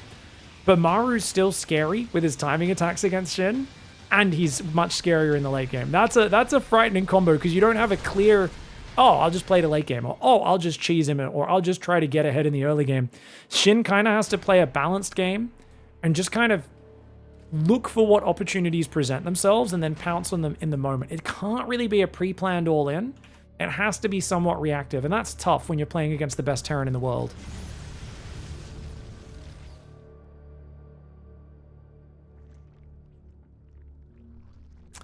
Fourth and fifth hatchery down there. Marines working their way north. First two medevacs will join those. Doesn't have enough space in there for all the Marines, but he can save most of them. We can deny the fourth hatchery. That'll be massive. It does feel to me like the fourth and fifth hatchery are so very late, guys. He's on 67 workers. That being said, second factory's just started. Armory coming in at the perfect time for MARU. 1-1 finishes. Armory is about to finish. And if he can snipe that hatchery, that's going to be nice. SHIN's nearby, but he moves south, gets distracted by the Alien Reaper. Marines stim in. Easy snipe. 2-2 starting perfectly behind it. MARU leaves a few Marines behind. They do get cleaned up. He goes to drop the main. MARU is only on 3 base. No fourth command center started. SHIN still has a fourth up down here. So losing that extra hatchery is mostly production. It's not really potential income unless he was planning to drone above 80 workers. And that hatchery is still exposed on the low ground. He's got to get back down there, which right now, it's a second cancel. Oh, waiting till the very last split second. Dangerous. Groove Spines is finished. +2 melee starts. No gas for +2 carapace. No gas for muscular augments. Oh, gosh. Oh, gosh. SHIN's low on gas, guys. He's building way too many Hydras. He does start the second Hydra upgrade, but that +2 carapace not starting is a problem. Ooh, MARU not looking. Loses 5 Marines. Nice catch there for SHIN. Tanks on the high ground. It's a dirty elevator. Lings will not be able to break those tanks. Not with Hellbats guarding them. Marines run forward to fight the Queens. They're going to pull back into the tank fire. MARU fighting very well with 1-1 upgrades. He's keeping pressure on, which means the likelihood of SHIN realizing that +2 carapace never started, very unlikely. Especially with his Evo chambers in 2 separate locations, it's very hard to check the progress of your upgrades unless you're really thinking about it. But oh my gosh, SHIN's really good, man. SHIN's so good. Every time I underestimate him, I go, oh, he's not going to notice. There's too much going on. SHIN shows he's a multitasking beast. Infestation Pit starts for him as well. Fourth command center is almost done for MARU. MARU has a forward position. He's got a great forward position. I think SHIN will eventually have to give this base up. Oh, Baneling's rolling into the tank. Tank fire there, slowly taking out the creep from far away. Clearing this area up. All that creep in the south is gone. Oh wait, no, there's 2 more tumors down there, never mind. Mass counterattack of Ling Hydra is preparing, but MARU has his reinforced, mostly sitting at home. Banelings and tanks and Marines having a standoff. Mass Ling counterattack, but as I said, MARU's safe. MARU's so safe against this. On the front, Ling Bane Hydra threatens. MARU picks up, pulls back. Ling Hydra Baneling counterattack is going to have to turn itself into a surrounding force. But look at this. He's going to actually pull most of his army home. I think MARU needs to reinforce the front now. SHIN is really smart. If he gets on the tanks right now, he might be able to do it. But MARU's back. Oh, he hasn't done it quickly enough. He didn't do it quickly enough. It's 2-2 versus 1-1 now. Double upgrade advantage for MARU. Ling Bane Hydra on the right side. Oh, the Banelings clear the Hellbats. Very nice. Hydras and Queens try to come from the low ground, but a lot of the units derping around the corner on the left. There's not enough Hydras on the high ground. That is a problem. The Queens are tanking a lot of siege tank fire, which is great, though. Queens are very good at tanking, and that is their job. In the north, though, oh, no. Marine drops come in. Take out 2 hatcheries at the same time. SHIN clears up at push, but he's reset to 4 base. Only now restarting a new 5th in the south. Units lost tab, 1,800 resources in favor of MARU. Supply is very similar. No leads in this game for SHIN.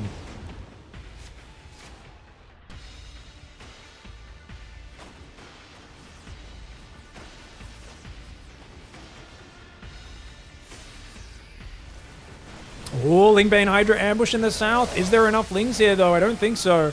The Hydras have to get out of there. Looks like he defended the main base at the same time, which was nice. Maru does save his units, though. Units lost tab continues to excel for Maru.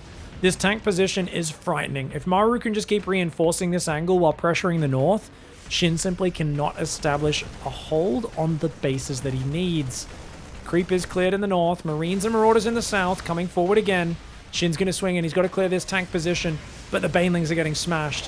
What are they going to hit? There's just Marauders and tanks. Nothing for those Banelings to really trade on efficiently. The Marine Marauder on the left side dealing with the Queens. The Queens start to fall. The Hydras finally clean up the tanks, and actually all the medevacs go down. Shin with some impressive holds, but he's always doing it from far behind, and that is the problem. Down 4 workers, Banelings connect, but only get 2 Marines. The rest pick up. Maru's trading is now at a 3,300 resource deficit. Or advantage, sorry, for Maru. Deficit for Shin. So he's in surplus. He's looking great, man. Tank sieging in that position yet again, saying, keep fighting me here. I can do this all day. Shin's going to come around. This time he's a bit more on top of him. Gets the jump on Maru, clears the tank. Same time in the main base, Maru pulls out of there. And the Marine Marauder gets a few queens, but not much else. Problem for Shin, he's lost all of his creep queens. And that is a big problem. He cannot respread creep right now. Notice no creep in the north. No, he's got 1 active tumor there, a few active tumors around the south, but they're not really in position. Hydra's actually cut off the retreat. Oh, that's a good move. You can split some Hydras north. He could catch this. But a bit distracted. He's busy, of course, moving around up here, which means the drops do get home. Maru's going to take a 5th base forward. Maru does not have a late game setup. He's got 90 workers, but this is the modern Maru style where he doesn't have mass orbital. It's just bio-tank ghost, non-stop commitment, non-stop aggression, and expanding as you go. Unfortunately, a bunch of Shin's drones misrally here. 2 of those go down. Bio Ghost going down to this side. If you can get some tanks on the high ground, it's just an impossible area to be fighting as the Zerg. And this is always it. This is the reason this map has such a good win rate for Terran. It has so many good tank spots. So many good tank spots. Creep Tumor there still hasn't spread. Creep Tumor's in the south, not spreading either. Is that because Shin's bad? No, it's because Shin's stretched to his bloody limit right now. And Maru just has such a good position. Spreading a random Creep Tumor hero there just has to fall lower in the list of priorities until he gets himself out of the woods. Right now, though, he's so deep in these woods, he needs an amazing fight. Will he be able to get it? Blinding Cloud could be good. Blinding Cloud on the tank is not bad. EMP lands on the Viper. No more spells remaining. Ghost pulling back. The tank pick up to the high ground was slick. Mass Zergling getting a decent engage, but he is kind of attacking around a corner, and those Ghosts are trading very well. The tanks go down, all except the high ground one, and the Hydras are forced back. Marines clearing up Overlords, and a massive creep in the middle. Maru just never getting overrun, never dealing with a serious counterattack, and he is always the one coming out on top of these fights. Now 4,000 resources ahead in the units lost. He's just got such a good economy. 95 workers, and he's starting the late game transition. Mass Orbital Command Center, +2 vehicle weapons. At least +3 carapace is done for the Zerg. Adrenal Glands was not made. Shin's been on the back foot. He's getting sniped. Oh, the Hydras are getting sniped. Baneling does connect and interrupt a few of those snipes, which is nice. But he's just outnumbered. He's down on army supply. Banelings, can they make up for this? There's no tanks this time. And maybe an overextension. Marine Ghost trying to pull back off creep, trying to do a bit of a spready. He may have gone a bit too far forward. Shin is jumping on top, but the Ghost pulling back and trading so very well. Medevac's even pulling back as well as one of them does go down. Maru's supply is growing greater and greater. His army supply is always dead even, but it's the income that worries me. That is a massive Terran income. And Shin, he's only on 5 base against 5 base. Equal bases with Terran is the worst thing you could possibly imagine. Normally at this stage, Zerg's comfortable with a 2 to 3 base lead. A few thousand more resources in the bank allows you to take a few of these trades, which are very standard trades for this matchup. Shin's fighting well. It's just that fighting well isn't good enough when you're on even bases. You need to fight exceptionally well, and that is something that Maru is blocking him from doing.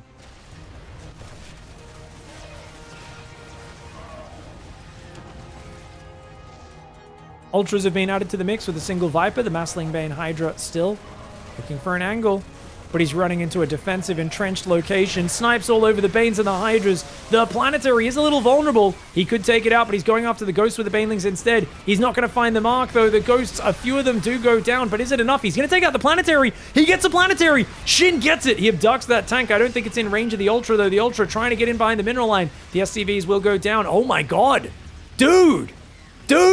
Shin breaks that base, which means he's on 5 base. Oh, actually, no, he lost his 5th, didn't he? Oh, is it enough? I don't know if it's enough. This is such a good fight. He actually broke through, but he lost his 5th. This base is not up yet. He is on 79 workers versus 66, so at least the worker advantage is gone. He's got to grab these extra workers, transfer, and rotate to the north of the map. If he can also get some lings to deny this base, that'd be massive. Problem is, he's so worried about the counterattack. Those lings are a little late across the map. I think they can deny the planetary, though. If they get there, kill the SCVs in the planetary, that could be massive. Ultra Hydra going to be getting kited here by the Marauders. One Ultra does go down. Those lings, there's only 15 seconds till the planetary's done. He's got to get on top of it. He does go in from this angle. He sees it, but he's not watching. Oh, he goes for the rally. I mean, that could be effective, but no, it's not.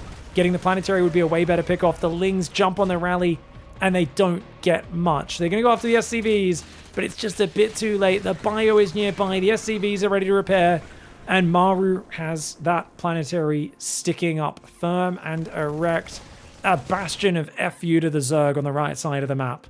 Infesta looks like he's been EMP'd multiple times.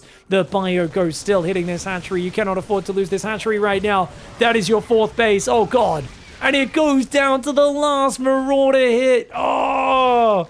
SHIN is fighting so well from a terrible position. The fact that he's keeping the supply this even is amazing. I mean, I've seen Solar up 20 drones on Maru for the whole game, mining more, throw wave after wave and be unable to kill him. Somehow SHIN on the defensive with this bloody cliff position being a nightmare to deal with is just finding ways to trade effectively, at least for this matchup. I mean, only being behind 3,500 resources, guys, that is amazing trading. But his income just cannot match Maru's. Maru, oh, the lings! No planetary, lings get on the tanks! Brilliant move for SHIN! Oh, he kicks Maru's in the shins, throws dirt in his eyes, and then runs away. That was a great trade. Very well done. I mean, he needs better than great, though. He needs amazing. He needs incredible. If the Ultra Baneling hits this mineral line, clears this base, SHIN might be able to do it. Dude, if SHIN wins this game, I will be beyond impressed. Baneling's going for the planetary. It takes out 2 on the first shot. It takes out 4 or 5 on the next, but they're in range of the planetary. The planetary gets boomed. And that there would be a brilliant move if SHIN had 7 bases this whole time. Unfortunately, that basically pulls the trigger for Maru. He's like, oh, I gotta kill you now. And he's got a 40 army supply advantage. How the hell do you defend Fungal? Unburrow Fungal, but no! He gets killed before the Infestor can land it. The other Infestor goes down before he can get in range. The EMP's one more Infestor comes in with a Blinding Cloud Fungal wombo combo from behind, but he does it when the rest of his army's already dead. Very nice play there by Maru, a dominating Game 1 over SHIN. SHIN played very well from behind. It takes a very special Zerg to make the game that competitive when you're on the back foot all game against the best Terran in the world. Well played, SHIN. All right, guys. Maru in the bottom left side of the map going for 2x Reaper once again.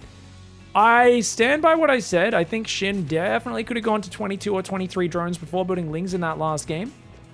So I wonder if he changes it up. Does he say, you know what, I can get more of an edge? I think the reason SHIN plays so safe is I remember maybe 6 months to a year ago, he was regularly dying to Beyond, where Beyond would just proxy 2-Rax Reaper him and just kill him in the first, sometimes even 3-Rax. He would kill him with his first 3 to 4 Reapers, because SHIN's just not quite as fast as some of the other Zergs. Like Dark can just kind of out-micro with like quick drone spore tricks, really clutch Zergling Queen micro and stuff. And I remember SHIN was just like losing games to Reaper rushes.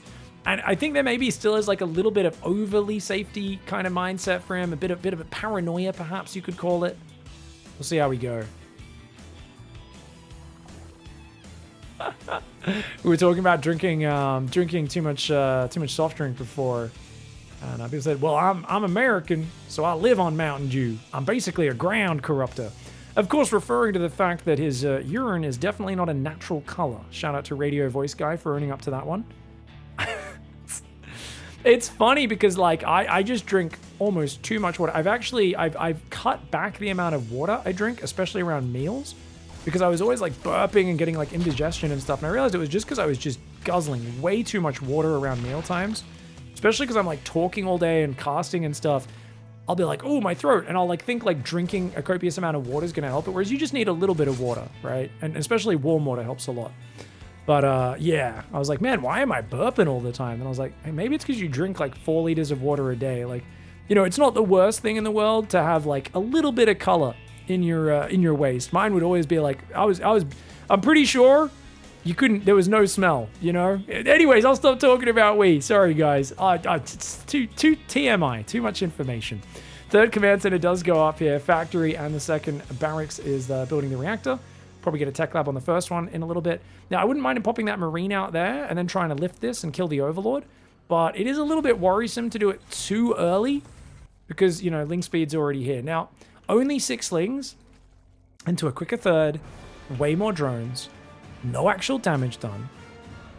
MARU, I think, played kind of smart in playing safer here. On the other hand, SHIN played way better this time in terms of not overreacting, just being like, no, it's fine. Minimal response, easy defense for the lings on the high ground, and yeah, his economy is soaring. Remember last game, he was at 30 drones when MARU was at 30. Or I think he was on 31 versus 30. This time, when MARU gets to 30 workers, he's looking like he might be, well, I guess he'll still be at 37, but when these overlords pop, he's going to have a lot more. It's an unfortunate supply block for SHIN. Normally, SHIN doesn't get hit by supply blocks like this in the early stage. This is an unfortunate mistake for him. Does now queue up 7 more workers, though. I still think his, even though that's a slight mistake, he's still going to have a very good economic start. 6 queens, 6 zerglings, 3 more on the way.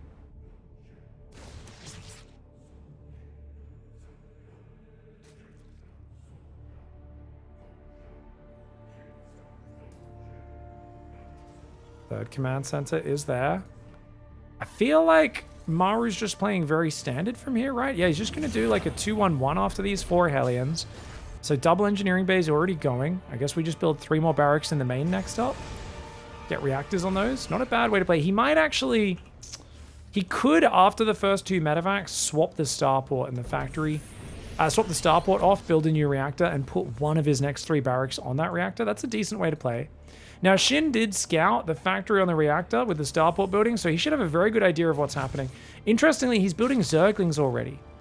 And that's not really necessary, but it is safe. In case the Hellions try to run by, only there's 3 Reapers and 4 Hellions. You should be safe against that. So he gets a round of zerglings, back to drones, double Evo chamber, 4th base on the right. Now, this is a really good build order from SHIN.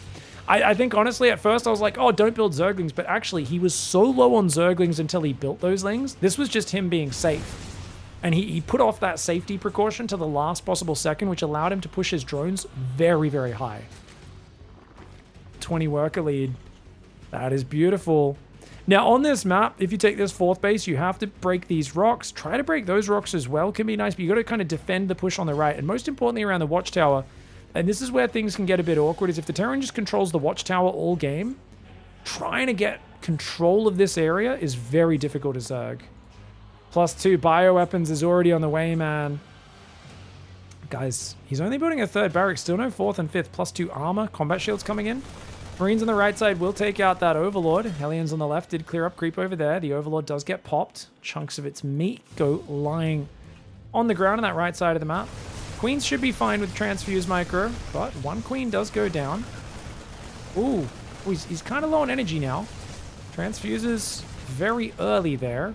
Does end up not losing any more queens, which is good. Just 1 queen's not too bad. 5 more drones building. A lot of zerglings building right now. Hellbats are morphing. Oh, better pull back and morph some Banes. Baneling speed's almost finished. He will morph Banelings now. MARU committing to a bit of an odd push, but honestly, SHIN, is just being way too slow on his Banelings. Oh no. Oh my god, he was so ahead. But he's delayed his Banelings so long, he's going to lose a lot of Zerglings to these Hellbats. And it ends up being a good enough hold, but definitely a little bit more chaos than he would have hoped for. Yeah, I like this. Look how far forward he puts the creep tumors down. Sometimes people make a mistake of putting these creep tumors a bit too far back. But he puts his up as far forward as he thinks he can get away with without them getting immediately cleared. He doesn't pull his queens back though. He forgot to shift click the queens back to safety. Oh no, you can't be affording this. He's got to keep these queens alive. The creep barely does keep them up, but clearing that is huge. Remember what I talked about center control? MARU has massive center control. He's going 8 racks all off 1 factory. So he's going to be playing a very aggressive pushing style. No 2nd factory, no 4th command center. Is he going to go I think he just goes +3 attack. I think he skips +3 armor, but I think he's going to go super YOLO. Oh, Hatchery gets killed. No cancel. Gets a few Banes as well. MARU pulling out his inner Beyond. Apparently his shoulder's feeling pretty good today. That sort of fancy micro is stuff. He doesn't do as much if his shoulder's not feeling it. He'll play much more like big picture StarCraft rather than focusing on those little details. 2-2 started now for Shin, but 2-2 is about to finish for Maru. 8 barracks, no add-ons. My man's going for it. My man is going for broke right now, guys. Maru is going for 12 Marines, 1 siege tank, and 2 medevacs at a time. Non-stop army production. He'll be cascading through the middle and trying to kill Shin. Shin needs to do nothing but build army. If he drones up from here, he's going to be in trouble. Hydras, Zerglings, and Banelings. And most importantly, if he can dislodge this tank, which he has enough army to do, but he's got to confidently push this back. I feel like Maru's been able to maintain position with a small army. This tank was a bit too far back to really cover the front. But now, with all the army on the front, oh, it's all about this next fight. It's all about the next big fight. Shin, he's supply blocked right now. Not a good time to be supply blocked. He's got the Hydra Bane. They'll be able to buy time. Summoning Bane Hydra on the left as well. But the tanks are in a very brutal position. Oh, he could have committed there. I would have liked to see Shin commit to kill that tank. That tank is way too deep in the Zerg territory. Look at where that tank reaches to. Shin trying to mass Lings here to hold on, trying to buy himself time. If that army on the left comes in and flanks, he might be able to clear up this tank pretty quickly when the fight starts. But he needs to come in from more than one angle. Oh, those Marines in the middle line. Hydraling Bane comes forward. They start to do some damage. He goes in, he goes out. Shin is doing a fantastic job of buying time. 3-3s on the way. Mass Marine tank. 4th command set has just started. Maru, he's got to watch out. Big flank from the left side, but the Lings kind of derp a little bit, coming in from an awkward angle. The Marines are going to go over to that side to try and clear this up. I like that move for Shin. Not 100% committing just yet. He's going to go in on the right side. Coming in from the right, but the army on the left is pulled back a little bit too far. The Baneling's going after the Marines. Oh, man. Marines take a massive Baneling hit. Another massive Baneling hit. Shin absolutely rocks Maru's world, surrounds that army and shuts it down. Get out of here, mate. 3 base 8 racks push. Nuh-uh. Shin holds on despite having so little creep control through the middle this whole game. His 4th is up. His 5th is up. He's got a Hive on the den. Hive on the way. Lurker den. +1 range starting. He's in a great spot. Shin up 20 workers against a 3 base Terran. Maru is in the dumps, and I'm telling you, fighting as well as he did from behind in game 1 was a huge testament to his abilities. Shin hung in there and took the fight that he needed. The pullback on the left, the sandwich from 2 sides. Maru maybe slipped up on his Marine micro a little bit, but he was kind of committed. Like, he had to fight. He couldn't just pick up and run away. Ooh. He just Shin all over Maru. That doesn't work, chat. Marines picking up. Oh, watch out for the Hydras. Nice little run by in the top left, but there's Bane Hydra waiting for it. Oh, Hydras could have killed those medevacs, or at least done some damage, I mean. Single Vipers on the way. 3-3 is done. Maru is going for round 2. He's just going to take a 4th on the front. It is still nothing but Marine production. He even built 3 reactors. Now remember, the mass Marine is very weak to Lurkers, but he's got enough tanks and libs mixed in. They can kind of deal with small numbers of Lurkers. And remember, Seismic Spines didn't start.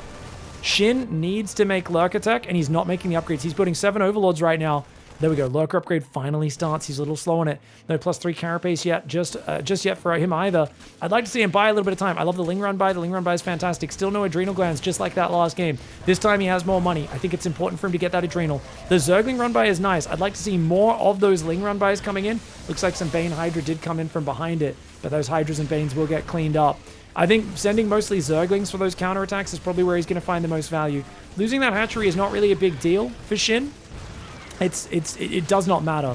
Hydra Den's a little exposed. I would like to see him preemptively rebuild that in the back. But for now, 12 Hydras is all you do need. He's going to have to make Lurkers in the near future. He's not doing it just yet.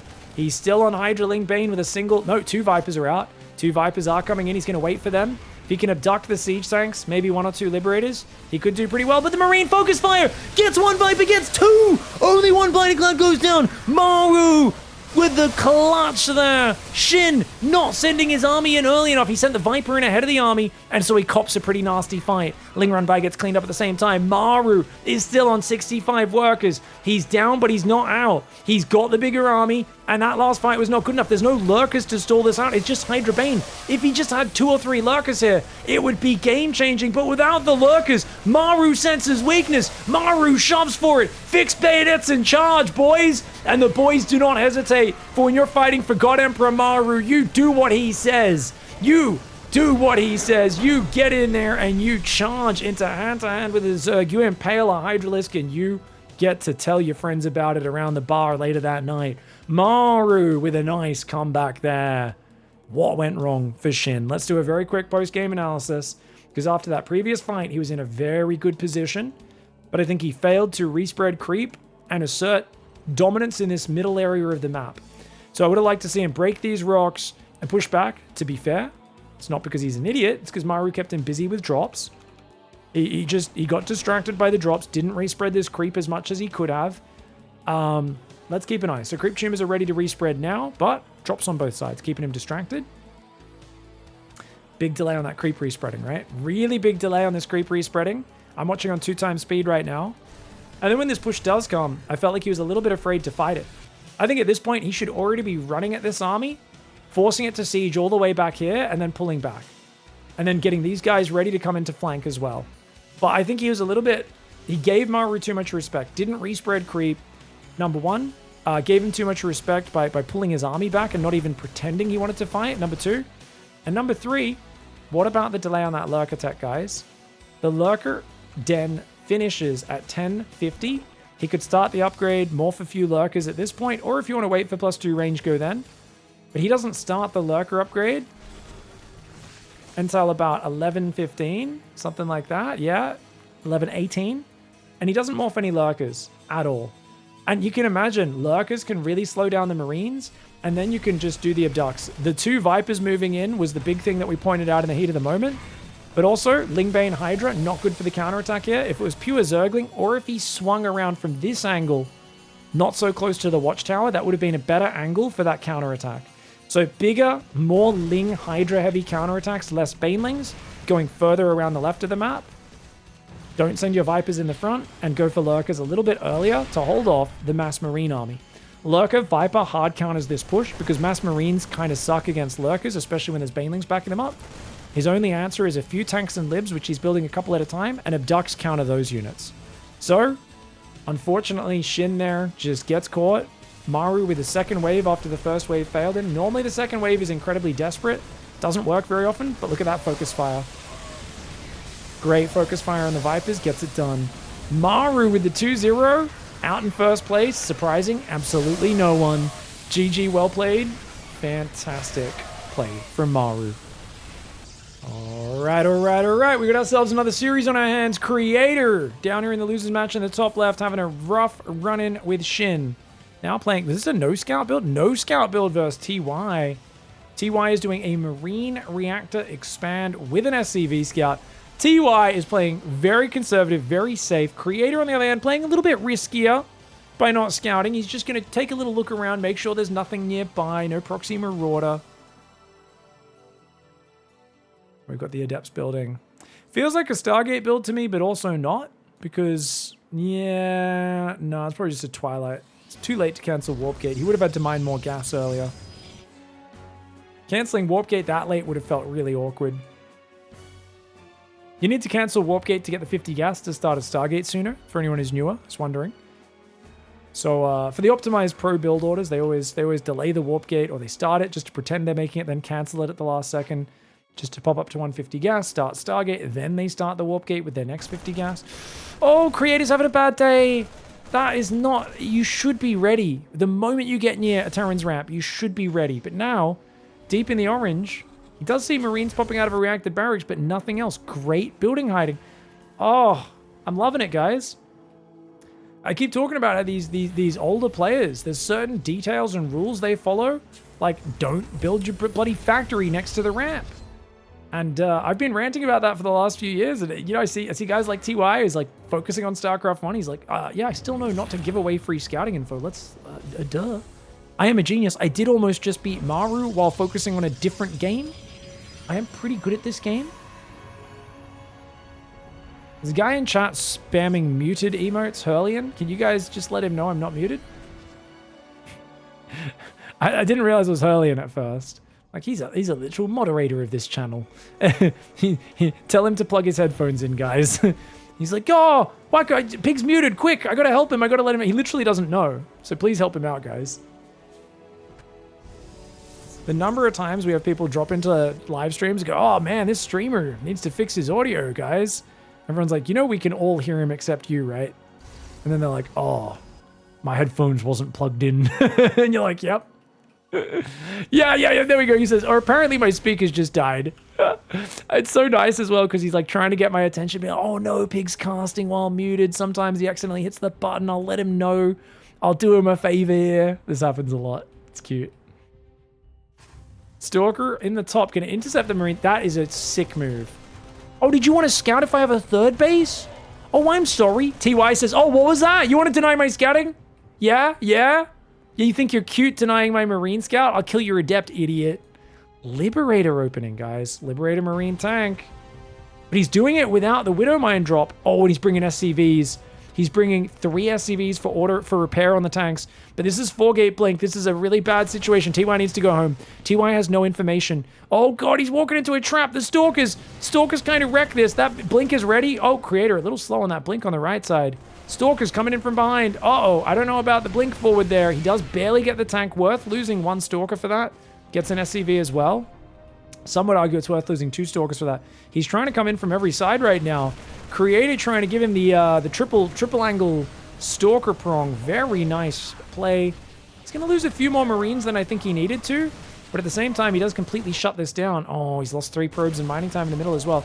Yeah, I don't think he needed to lose 4 Stalkers here. I think that could have been even more dominant if he just attacked from 2 sides rather than 3. But hey, not too bad. Viking does land and get 2 kills though. This is TY's special move, guys. A lot of people go Widow Mine drop, but it requires a lot more micro. TY makes his life easier by just landing a Viking. Can do even more damage potentially, but takes a lot less micro. Tank does go down though. Oh, this is a problem. Great pullback by Creator. He will lose only 1 more Stalker. He's lost 7 Stalkers. The problem is, losing that tank means TY is dead. I think. No, Bunker gets up. Bunker gets up. Tank. The tank, as long as the tank survives, he'll be okay. Tank siege is up. Stalkers come forward. He can't lose that tank, though. Okay, he saves it. I think he's all right. Third base, only now starting. Creator cancelled his third when he saw the push coming, I guess. Or did he never start it? Maybe he never started it. Oh, no! Not with 4 Stalkers inside. Not like that. Okay, 2 Stalkers managed to unload, but TY with a big brain Viking snipe. Oh, this should have been such a good build order advantage for Creator, but he's lost 8 probes. His Prism, 9 Stalkers. He's behind on the units lost. And now TY is like, dude, here's a third finish? I didn't realize his third was this early. He's already got 3 bases finished. Stim, Shields is going to be on the way soon. 5 barracks building. Does he have an engineering bay? It's coming up now. TY is in a great position. And Creator's the one who's like, oh, damn, I got to do more damage. I would like to see him use a hallucination so he can blink up the cliff. But honestly, TY is rock solid. He's got tanks, Marines, Vikings, and Ravens everywhere. And Creator's going for charge. Mass charge is not going to cut the mustard. Not in this game. Not against the TY with this much economic advantage. There's going to be like a little moment where maybe Creator can kill him as he moves out to take his third. If TY moves out now before Stim and Shields are done, that could be big. Shields has been not started yet. Has not been started. There's another way to say that in proper English. But, you know, we get there eventually, guys. He's going to use the reactor for that barracks. This one should build a tech lab. Combat shield starts up. +1 is already on the way. And we will see that third base float down momentarily. Now on the other side, it is non-stop probing for Creator, but without a 4th Nexus, he's simply behind. I mean, even now, there's nowhere else to probe. He's going to take an extra couple gases. It's Storm time, baby. He's going Size Storm. Now, you don't want to start Storm. You want to go straight for High Templar, gather energy before you make Storm, because you need to bank up that energy in order to get the job done. So his next 200 gas will probably be going into that. He does have 8 gateways, Zealot, Immortal Storm. It's a good comeback style. Feedback the Raven, Storm the Bio. It has good comeback potential, but we do want to see him. I would even make I'd be greedy. I'd make a 3rd High Templar before Storm if I was Creator. Creator's going to go straight for Storm off 2, which is probably the safer way of doing things. I mean, we know that Shields isn't done yet, which is why he can get away with it. Hey, that was cute. Gets a Zealot drop in here. He's actually killing 5 SCVs. Wow, not bad. 6 SCVs for a few Zealots. Well done. Stalker's still hanging at the front. Robo Bay. So Creator is doing what we call the budget Storm transition. It's you get 2 High Templar, they get an upgrade, you maybe make a 3rd, maybe a 4th, and then all your gas just goes into Colossus and Disruptors. Because by that point, you're basically saying, I hope my opponent overcommits to Ghosts and countering the High Templar and doesn't realize that I'm pivoting off of the few storms, which I want to get big value out of, into that robo style, into that more standard style. And then I'll always have storm tech to back me up, but it's not a super central part of my play. Now, if he can he doesn't have interference matrix, never mind. If you can just drop and feed back the Raven, that will be nice. It won't kill it, but it will do a lot of damage. Oh, anti-armor missile goes down. He does drop a High Templar there, but oh, dude, Storm's not ready. He loses a High Templar with enough energy for Storm. Oh no. Creator. That's unfortunate. He wasn't monitoring Storm. Storm finishes. Storm's ready. Nice! Storm on those Marines. Almost kills the Raven as well. I don't know if TY should he be pushing? His army's big, but he's a bit clumped right now. He's got a pre-spread. Oh, dude, his spreads are off. TY's spreads are looking a little bit off right now. Zealot flank getting ready from the south. Zealot Immortal Archon's going to come in from there. One good storm drop here. Could be big. Could be game-changing. He's trying to storm. One storm does not really land, but it does force the bio to run towards the Zealot Archon, which is more than good enough. Creator with an exceptional engagement. Cleans that army. TY. He had the economic advantage, but he stopped building economy. He's doing a drop. He's doing a little bit of damage, but not enough to make up for losing your army in the middle of the map. His army's still hanging out in the middle. TY's in disarray. Creator with way better control in these big fights. The early game was good for TY, but in the big PvT fights, Creator is showing another level of control, whilst TY, he's trying to build eBay and Armory. He's going, oh, I guess I have to play a longer game, but he's doing it now from a bad position. There's still two storms in there. Two storms. The mineral line is going down. The Zealots should get on those SCVs. The High Templar storms could be game-changing. One does go down. There's still a Viking there. It's trying to take out the Prism. There's still one more storm in the mix. He saves the Immortal, and he jumps a big storm on top of the bio. The Immortals letting their presence be known. The Widow Mine retarget. TY gets the Prism. Some clutch moves for TY, but there's no way you can clutch this, mate. Doesn't matter how far you reach into the jaws of defeat there. There's no victory to be found when you're that far behind. Creator with some really good fights. TY, I think that push was a little bit too half committed. He needed to really drive it home on the front. And being up against Psystorm in general, the better response is pull back, add upgrades, do some drop harass, but don't let them set up that really sick Storm fight. Creator, lovely game one. All right.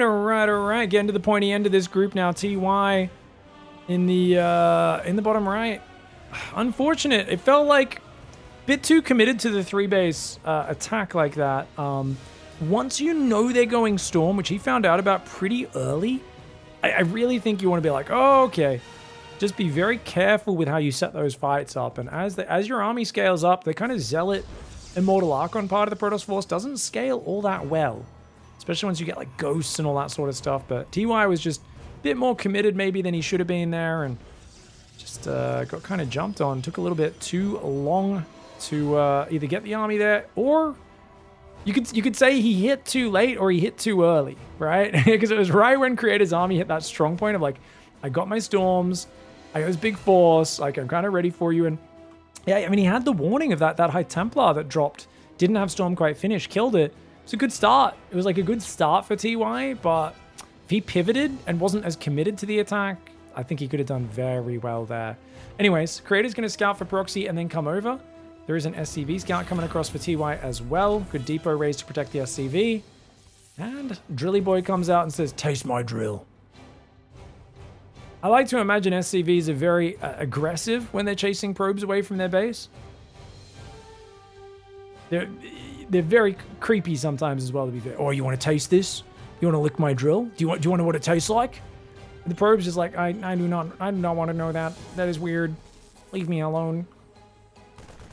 Marine's going to push him back, but it's good to know that it's a Marine rather than a Reaper. This tells you can chrono your first unit across the map. You don't need to keep any defensive safety. You can also skip the second chrono on the gateway. A lot of Protoss players are so used to double chronoing their gate, they don't think about it. They just like double chrono again. You just don't need to. You should be chronoing your probes in this scenario on the main and the natural right now. Unless you really think you're going to get damage done with a depth pressure, which the last time I saw someone do a depth pressure damage to a guy who's building a Marine in a bunker, probably like 3 years ago. So, unlikely. There we go. He's chronoing probes. Good call. Good call by Creator. Great adjustment to what he's seen in this game. Second barracks. TY. Are we going old school? 3 racks, baby. So SCV trying to evade the Adept. Oh, nice block. That was cute. Make sure that SCV can't escape. Oh, he's going for the delayed double Reaper. Oh, this is such a TY special. Dude, the first time someone did this build to me as a Protoss, I almost lost my mind. Oh, the Adept's watching for it, though. He's watching for it. He sees it. He sees it. Creator is aware. Oh, that's unfortunate. Because I remember I basically said, oh, he's gone Marine first. He doesn't have a Reaper. I rallied my first Stalker and Adept across the map. And then I basically, 2 Reapers rocked up, killed 8 probes. And I was just there like, who does this? Who goes Marine Reactor into 2 Reapers? And of course, that was, I think it was TY probably who started that, right? Quite a few years ago before he went to the military. And people would mix it in once in a while. And you're like, oh, gosh, okay. Gotta be safe, dude. So far, only 1 SCV's died, nothing else. There is an Adept and a Stalker here, though. Uh-oh. Get out of there, TY. You don't want to be losing these units. He's going to lose 1 Reaper for sure. That Adept does take it down. Nice. This opening's not going too great for TY. He invested in a bunker, 3 racks, but the 3 racks and the stim and everything is delayed when you go for 2 Reapers because that is 100 gas. So it feels like a pretty solid opening for Blink into 3 gate into Robo for Creator. You can see that there. And 4 gas, so he's going to play straight into Robo Bay most likely. I think it's just going to be a straight Blink Colossus. 3rd base probably goes down about the 5-minute mark. Oh, ow, ow, ow, ow, ow, ow. Wait, why has he got SCVs here, guys? Was that just because his wall was up? Yeah, TY. Feels like TY is a little bit flustered. Oh, a little flustered in this game, man. Creator's looking pretty on point. It's kind of got him under control at this stage. Individual depot raises. You should just control click and raise both at the same time. Much more efficient. 3 racks is pumping. No engineering bay and no factory. And it's very late to not have a factory up, guys. That's the cost of the Reapers. You do the Reapers in the opening and it's just like, man, we've only just hit 100 gas excess. Oh, did he just cancel a Marauder and then build a new one? I think he did. Bit of an odd choice there. Okay, time to show the 3 racks. The Adept knows about it. There is a 3rd Nexus on the way just before the 5-minute mark. Immortal building, shield battery, a sentry coming up. And these 5 Blink Stalkers and this Adept are going to try and harass this Marine Marauder. Could use the Warp Prism for spotting through the grass, seeing what's going on. As long as you keep that Prism back, you can do some okay harassment. Now, as TY, you don't want to stim here, even though stim's about to finish, because you can't heal. So you only want to stim when you're at his base, if at all. Stalker's doing a great job. TY doesn't know if it's 3 gate, 4 gate, 2 gate. So he's going to play it cautiously and back away. He does split a few Marines. They're going to try and do a run by on the 3rd mineral line. So right when Creator thinks TY is stuck at home just on the defense, the idea is the Marines stim in the mineral line, hopefully kill a whole bunch of probes, and that's really good for you. Now, there is a Robo Bay on the way, but it's not here yet. So it's going to be 2 Immortals, 2 Sentries. Forge comes in as well. Charge has been delayed quite a lot this game, and I think that's the right call because your whole army is like range. You don't really want to get in close, contact with the Marine Marauder, not when they're in such large numbers. It's all about force fields, Stalker Blink, Immortals for anti-Marauder, Colossus as well. Marines try to catch him, and they find absolutely nothing. Stalkers are going to take them down as well. Easy cleanup here for Creator.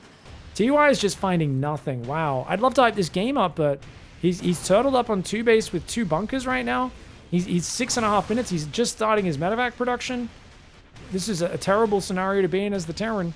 I like that Warp Prism pickup micro. Very good for Creator there, keeping those Stalkers alive. And TY is going to have to wait for medevacs before this bio can heal. Bunker's getting sold.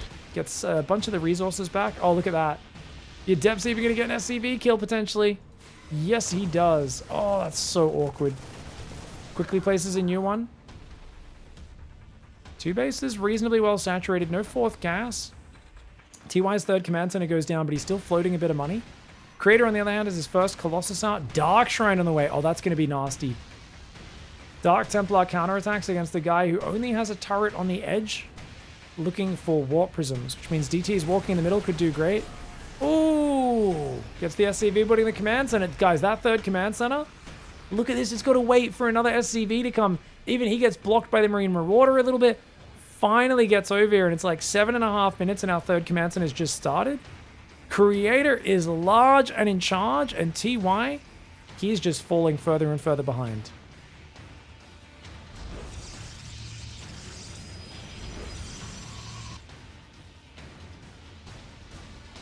Phoenix Hallucination going around the north side. You see these Medivacs and the Marine Marauder coming. Gonna have to know to split the army up here as creator. You can't send your whole army to that right. He does have cannons and a few Stalkers and a Prism on the left. The army nicely spread out by TY.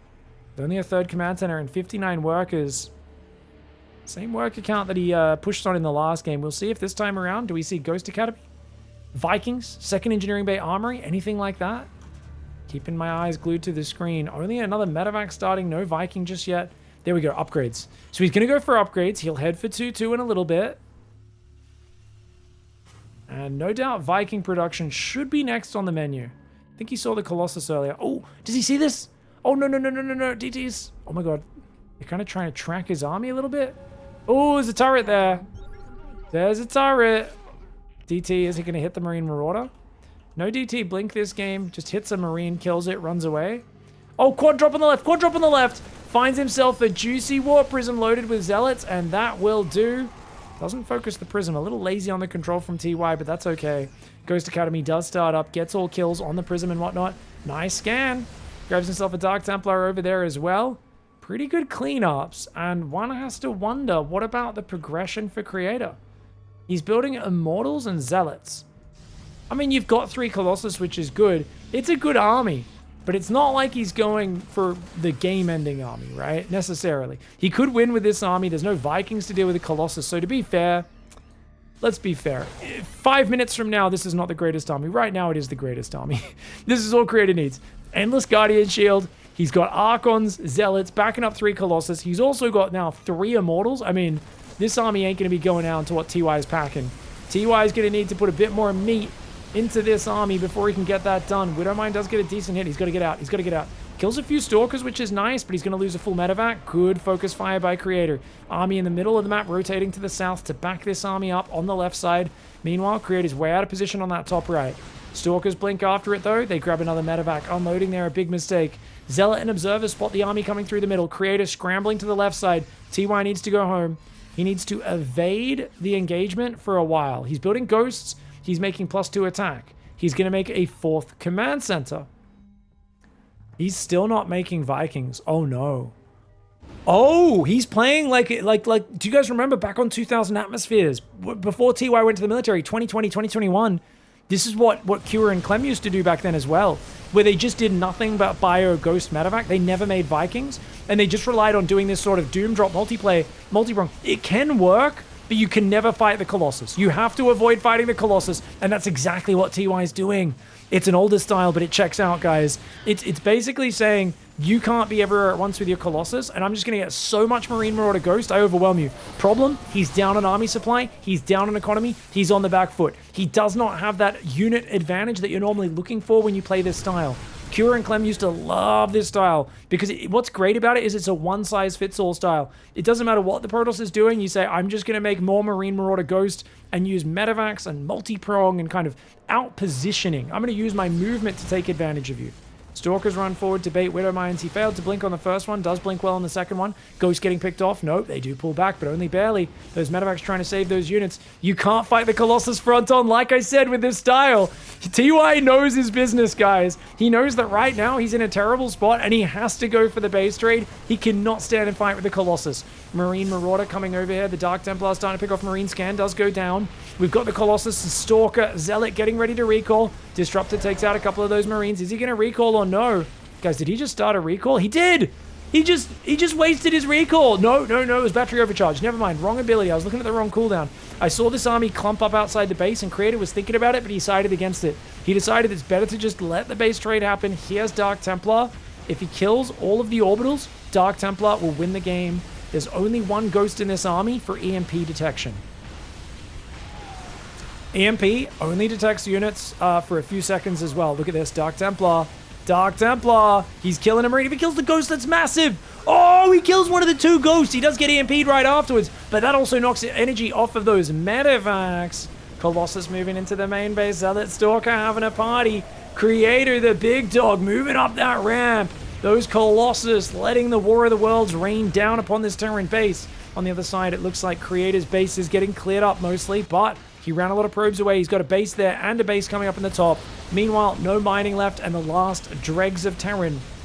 They're injecting drugs, and they're going to go out in a battlefield haze, but they will go out. Honorably or not, it does not matter, because the Protoss stand strong. Creator wins that series 2-0 despite a rough start in game 1. Alright. We are at the final deciding series of the day. Will Creator in the bottom left side or SHIN in the top right be joining MARU? I don't know, man. But I know SHIN's being a naughty boy. This is a hatchery block build, ladies. Actually, is it a proxy hatch? He's going to go to 17. I think it's a hatchery block, but it's a hatchery first block? No. Why is he here so early? What are you... Oh, he's going for the super early hatchery block before even building a hatchery at home. Like, Dark always goes hatchery at home, then builds this at like a minute 20 just before the Nexus goes down. He's going to pull a few probes. Okay, not too many. Four probes. Okay, 4 probes will get it very low, but not dead by the time it finishes.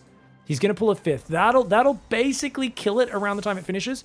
Now, normally, the rule here is still build a Cybercore immediately and chrono 2 Adepts across the map to punish how late they are. But in this case, he hasn't expanded behind it. He's gone gas pool. So, I think in this scenario, minerals is more important than gas. Yeah. 1 worker on gas will get you enough gas to make Adepts one at a time. So it's way more important to saturate your minerals. I love this call from Creator. We were casting like Nightmare or someone the other day, and they just kept taking gas and rallied to the second gas. And I was like, what do you... No, it was Rebellion. Rebellion did it. And I really didn't like that response at all. But this response, I think, because you're pulling 5 probes off mining to kill the hatchery, you have to rally mostly onto minerals. He's rallying onto gas. That's crazy, man. I feel like that's a little bit crazy. The hatchery did finally start, by the way. It's a very late hatchery. Probe is going to harass on the other side. Hatchery gets cancelled. Drone runs away. Not going to commit to the block. SHIN uses the minerals to build a queen behind this, and he's going to go for the gas steal, which I don't think is a big deal. I don't think you care about the gas steal too much. I feel like in this scenario, one of the best things you can do is an Estrella build. Problem is, Estrella is the only player that's good at doing Estrella builds. An Estrella build is one where you stay 1 gas, take a really quick 3rd, and I don't think SHIN can punish you if you take a 3rd base immediately in this game, and then just play like 3 gate into Twilight from there, or even 3 gate into Robo, you're a good dude. SHIN's blocks. He cancelled that multiple times, kept getting it back down. Finally, the second gas does get down. First Adept is only now out. Did he not chrono boost this, guys? Oh. And he's using it to clean up the drone. Stargate goes down, but it's very delayed. I don't know, man. I feel like SHIN's getting away with murder here. The lack of a second Adept, no chronos on the Adepts. I don't think chronoing probes is anywhere near as important as chronoing Adepts across. That being said, I mean, we know he went pool first. He's going to have queens out. He's probably going to have early link speed. You know what? It's fair. It's actually totally fair the way Creator's handling this.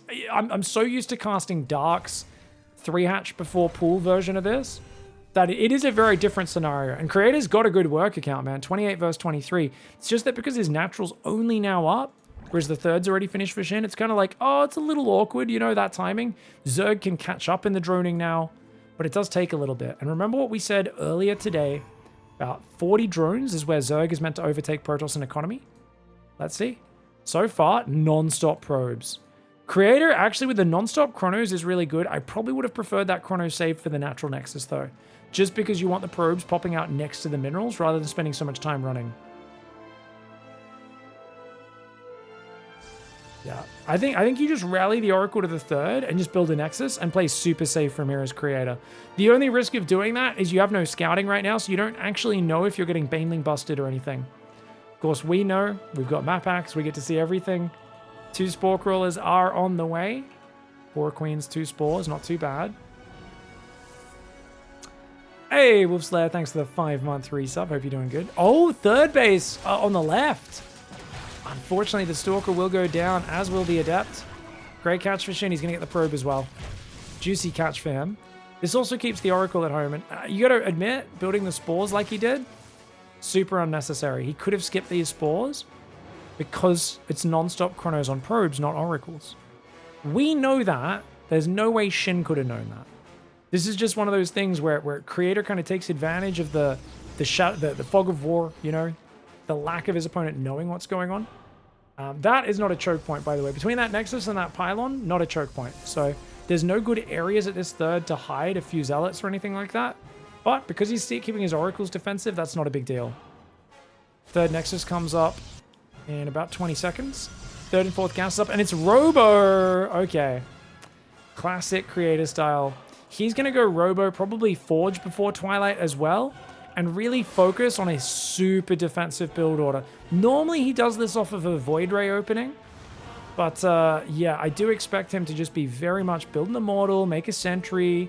He's got a Shield Battery coming up at the third, one Oracle on defense duty. His Oracle's flying to the main. He gets 1, 2, and only 2 workers, but he takes very minimal damage. Tries to double back, hoping to catch some exposed drones, but the Queens do push him out. Heavylings coming in that left side. Easy defense here for Creator. Rallying probes could be pickoffs, but Shin is looking elsewhere. Overlord speed. Ladies and gentlemen. Ladies and gentlemen. Ladies and gentlemen. He's not going all in with it. He immediately cancels it. Yeah. I was like, he's droning way too hard for this to be a German taxi. I was getting excited there. I was gearing up for it, and then I immediately had to abort. I was like, he's got a German...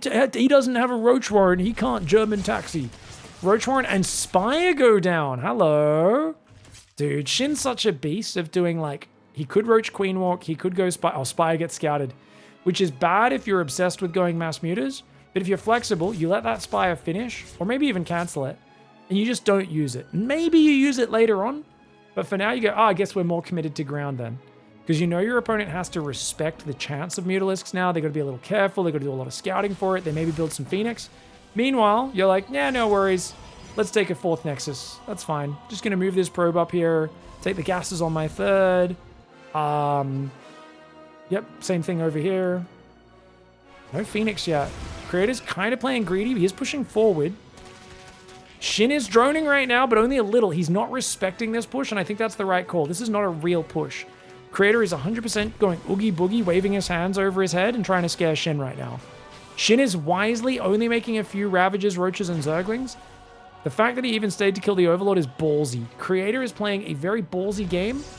Starts a fourth Nexus in the top left. Spire's going to finish. It's been revelated. That's Creator going, oh, really? You're going to let that finish? Oracle kills a few drones. Queen's on move command, bit of a derpy derp. Oracle does take out 3 drones before pulling back. Recall. The Immortals and the Sentries do escape. Link's going to that top left side. Oracle is there. Should be able to... Oh, it was already turned on. That Oracle's almost out of energy. It's got 20 energy, though. It's enough to kill some stuff. And that fourth Nexus will get cancelled. Oh, no, Creator! No! He loses an Oracle, almost loses the second one. Second one that survives is almost out of energy already. Templar Archives is here. Immortal as well. It's a Hive transition. Shin says, okay, I cancelled your fourth. Now I can play a macro game. This is exactly what Shin has done in all of his recent ZVPs. He does everything he can to cancel your fourth, to scare you, to make you worry about what weird stuff is coming. And then he's like, okay, I'll just play Lurkers. But he never goes straight to Lurkers. He never just accepts that he's going to give the Protoss an easy macro game. It is always, I will do everything I can to confuse you. I'll get the Spire. I'll run around with Ravager Ling. I'll look for the cancel on the fourth, and only now will I take a fifth base and transition to Hive and Hydras. Oracle's still doing some damage there. They're both out of energy now. Ravager Ling rotating to the left side. Creator on 3 base cannot weather this storm, man. He needs to get up. He's building Phoenix because he's worried about the Mutaswap. Creator's mind is racing, and Shin is just off to the races. He's like, dude, I'm making the most standard comp in the game. The only thing I could criticize here is the lack of second Evo. You definitely want a second Evo chamber for longevity with this style, and you'd really like to have taken a base with 2 gases. I think the top left base is actually much better than the gold base in this particular scenario.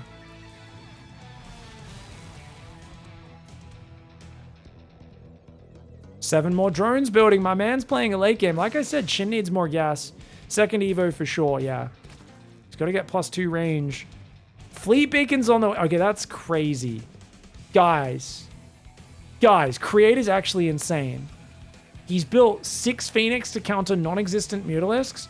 Now he's going to go Fleet Beacon because he's still worried about Mutalisks, and he's thinking about going Carriers before Psystorm or Disruptors or Colossus. Carriers before splash damage is something often built by players who only build cannons and Carriers. If you're a player whose whole skill as a Protoss is centered around the Void Ray, that's the Photon Cannon and the Carrier, this is a familiar setup. Of course you go Carriers, because that's your only play. For Creator, this is weird. He's going to go Mama. Oh! You know, guys, a lot of people, they don't respect it. But remember, this is a war game. Anything goes. If your friend calls his mom, says, I'm going to tell my mom on you, you played unfair. That's actually a good move in StarCraft. Fighting in the schoolyard, no, it's going to ruin your reputation. Everyone's going to bully you forever.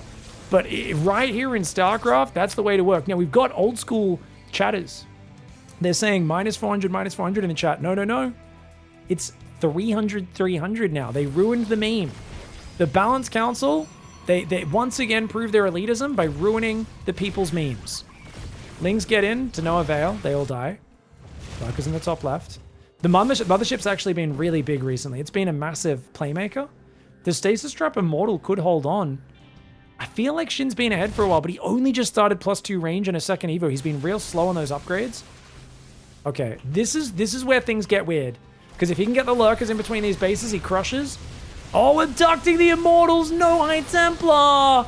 Okay, when I say when things get weird, what I meant is Shin is going to run up behind Creator, pull his trousers around. Meanwhile, a mirror image of Shin is going to run up and push him over. He's going to fall over with his butt out, and they're both going to point at him and go, ha ha. That was brutal. He's just dead, right? I mean, with no Immortals, I don't see him defending this. Maybe the carriers will get out in time? But without Psystorm, without Disruptors, what can he do? He's gonna go, the Phoenix lifts! Or you can pick up every single Lurker and unburrow them, but it doesn't matter because they immediately reburrow? That was a sick engage by Creator. I forgot that Phoenix could pick up Lurkers. Creator's a god. Never mind, Pig's an idiot. Phoenix are the hard counter to Lurkers. Heck yeah. Creator using an Oracle, Phoenix, Mothership, Immortal, Sentry, Archon, Zealot, Stalker army. This is like an Alpha Star army. Most Protoss players' brains hurt when they look at an army like this. Creator says, oh, you want to use 7 different spellcasters in your army? Yeah, I can handle that because my name's Creator and I have large hands and an even larger brain. That was a beautiful fight. After getting wrecked by the abduct in the previous one, that was great. Parasitic Bomb on the Phoenix. Abduct on Mama! Mama's taking damage! Mama goes down, but she does manage to poop out her Time Warp just in time. That reduces the attack speed of 50% of enemy units inside of it, but the Phoenix are getting hammered. Oh no. Creator losing Mama, losing a lot of his units. His air advantage is gone. He's trying to make Psystorm, but it's a little bit too late. I feel like he should have gone Psystorm much earlier in this game. Oh, here we go. Lurkers morphing on the front lines. You know the Zerg is confident when he starts morphing Lurkers on the front line. Only 5 bases up for Shin, though. Shin does need a 6th base right now. He does have +2 range, +1 carapace about to finish. More Lurkers and Hydras coming. There's only 2 carriers out, and they have only +1 ship weapons about to finish. Oracle tags, but it goes down. Holy crap. This is so much stuff. How do you stop? This is great. I think you have to give up this base. He's going to try and fight it, but yeah, he's going to have to run. Run away. Only 4 probes go down. That could have been much worse. He's warping in more High Templar right now. Psystorm will be ready soon. A few big storms on the Hydras. Maybe the carriers finish it off. The carriers try to pre-launch their interceptors. He's going for it, but look at that position. Lings are flooding in. The floodgates are open, and the dinner tonight is going to be a whole lot of Protoss. These Zerg are going to eat well, man.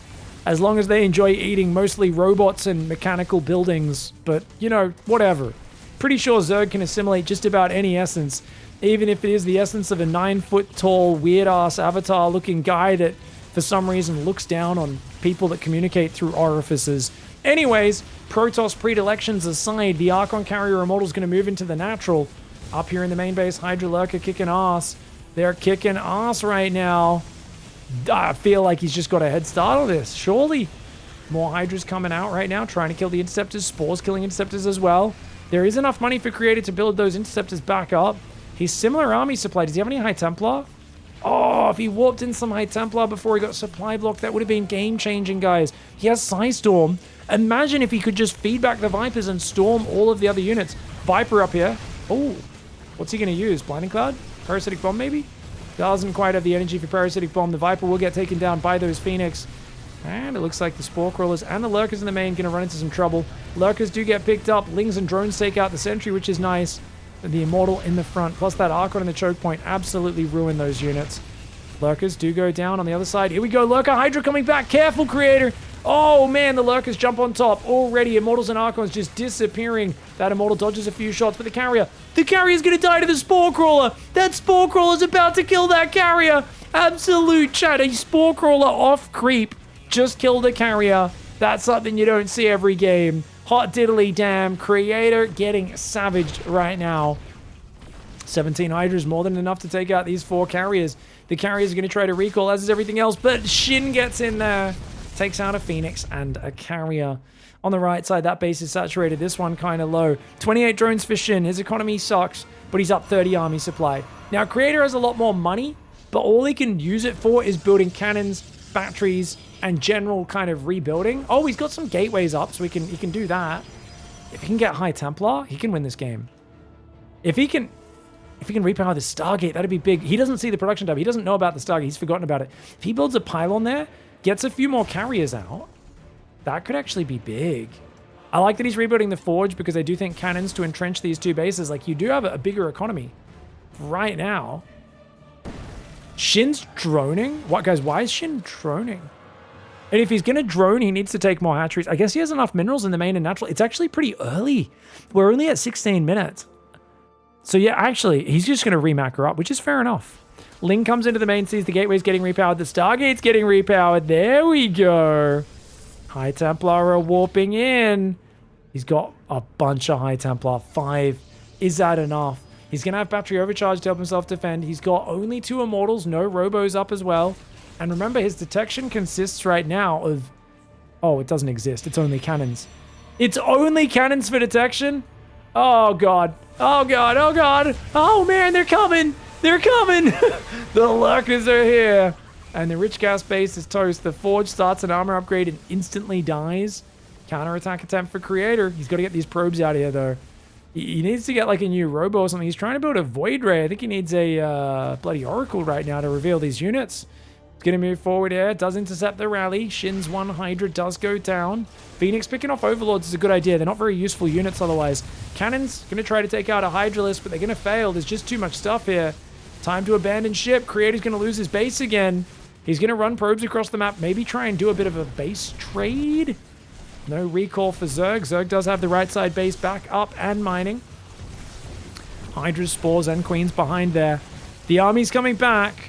It's all about the Storm and the carriers. There's 4 carriers on this map. It's got a ton of High Templar with Psystorm on the Watchtower. That's actually kind of a cute flanking army. If you can storm him from behind, that could be big. Big probes do get kind of caught. It runs them away now.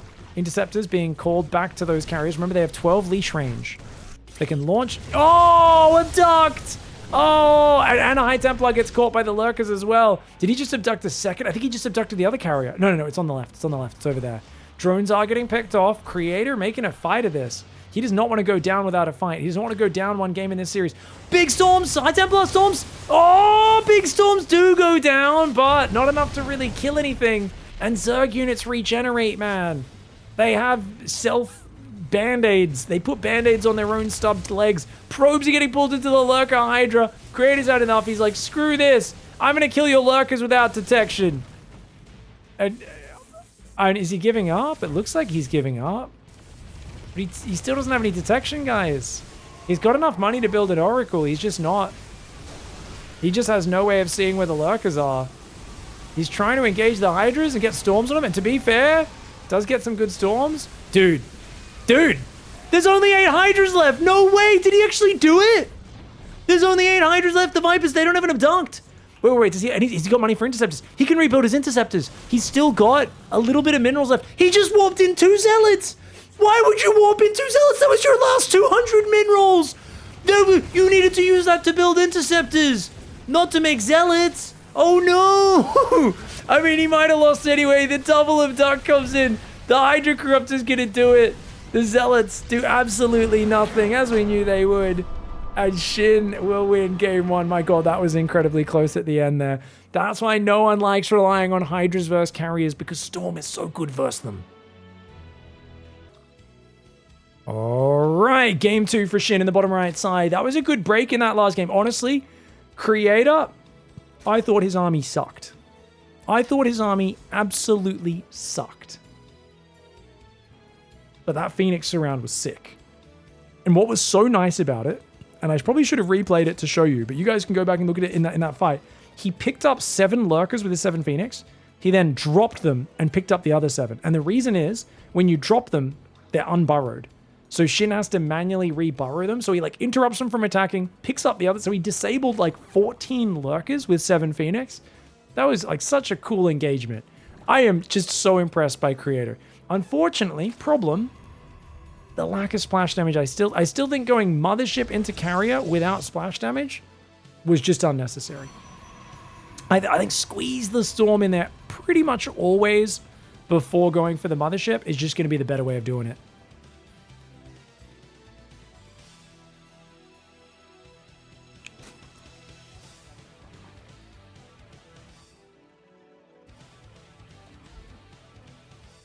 And I love these different gaming stories. Senju says there's currently 4,000 people in the EVE Online star system called Abazon. They're shooting each other in spaceships. I'm there too. I have 1.6 FPS, and the server is a bit overwhelmed. So there is 150,000 milliseconds latency. This is like the one thing. Like I really don't like MMOs myself to play, even though I understand like the social and the progression element is what people really enjoy about it. But I feel like it takes away my will to. I've just never really got into them, but I imagine it would take away my will to socialize and progress in real life, which is why I'd find it very dangerous, I guess. I don't know. For me, it feels like crack. It feels a bit too much like a drug. But when I hear stories like that, I do think that sounds like something really cool to be involved in. These big, like, let's have a friggin' war between our giant space guilds or whatever. I'm like, that sounds fun. That sounds bloody awesome, that does.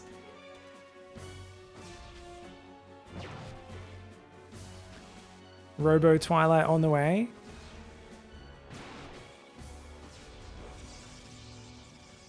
All right, Overlord does pull back. Adept's just being very passive. Oh, it's a Dark Shrine opening. Creator going old school, baby. Is it a... It's not that quick a Dark Shrine. It goes down about 316. So this is like, I guess, a 4-gate, I think. I think we'll see... Yeah. Third gate. Do we go fourth? I feel like with this Dark Shrine timing we do, but actually no, Robo's already almost finished, so you want to go for a Prism here? Oh god, Pylon? Pylon's a little late. He's going to be supply blocked on his probe production a little bit. I think that's okay with this build though, because you want to build the extra Adept. It's okay to cut probes just a little bit here, and then you get the third gas, fourth gas, and then that Pylon finishes and allows you to resume probing. So you missed like one probe building here, and the Pylon finishes, you're back to 2 probes at a time. Yeah, this is a pretty slick build. Now, the problem with the 3-gate build is you don't get to morph Archons as quickly, but pro gamers are so good at microing their Dark Templar, it's fine. And oh, Shin with the backdoor surprise! Dude, I've been seeing a few Zergs so good at sneaking this in. Wasn't it? He scouted the Stargates earlier today as well. Creator is going to have nightmares about literally, he's just going to be pooping, and he's going to like look over his shoulder and somehow sitting over the cistern on the back of the toilet, there's going to be an Overlord just watching him, and it's going to just wink at him and give him like a little nudge and go, hey, buddy. And he's going to wake up screaming, oh my God. You know, like he's going to have nightmares about being proper perved on. Stalker's going to take out the Overlord over there. It does go down. Oh, that was a masterful Perverlord there. Who needs a pervert pillar when you've got action like that? Now, it's only 1 DT to start with. I have noticed a lot of players doing this, like, I'm just going to do a single Dark Templar, not really commit. Third base comes in pretty early, though, and his probing is non-stop. Meanwhile, only 45 workers for Zerg. Shin has a lair on the way. No Spore in the main, but he has enough... Oh, no, he does. Spore, and the Spore in the natural... Oh, this is a perfect setup. He's going to go back to droning super hard here. He does have a Roach Horn for safety, but he doesn't actually have to build any Roaches yet. 7 Queens should be able to deflect these Archons. He's got to pull the Queens out of the main, though. Might need those Queens. You don't really want to fight this with Zerglings, because he can keep dropping and picking up the Archons. Or the Queens want to bait him in. Oh, no, Creator, don't fly. Don't go in! Creator, don't go in there! Don't go in there! Okay, phew, he's watching. Sometimes players will click it in, because they see nothing on the edge, and they'll look back at home to, like, build a pylon, and then they look back, and it's just dead. But thankfully, he did seem to hear us shouting at the movie screen. The Spire is there as well. You know, I don't know, man. I feel like a 4th hatchery could be good. Yeah, okay. He's going to go on the right side. I always feel this 4th is better. How do you guys feel about this 4th base? I always am obsessed with, like, I need to take this 4th base. I could be wrong on that. Can you zoom out this far while playing? Nah, only in observing, guys. A lot of people don't like that about StarCraft.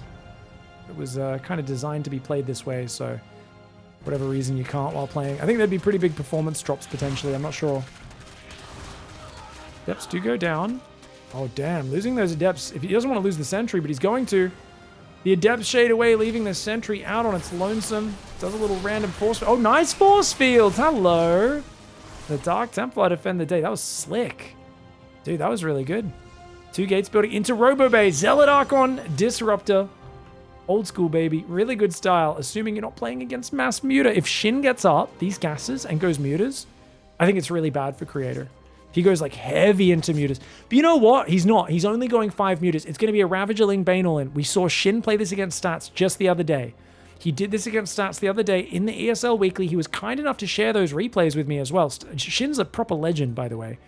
I ask him for replays, bam, instantly into my pocket. Him and Beyond, 2 of my favorite Korean players, because they just don't care about hiding builds. They're just like, yeah, cast it, doesn't matter.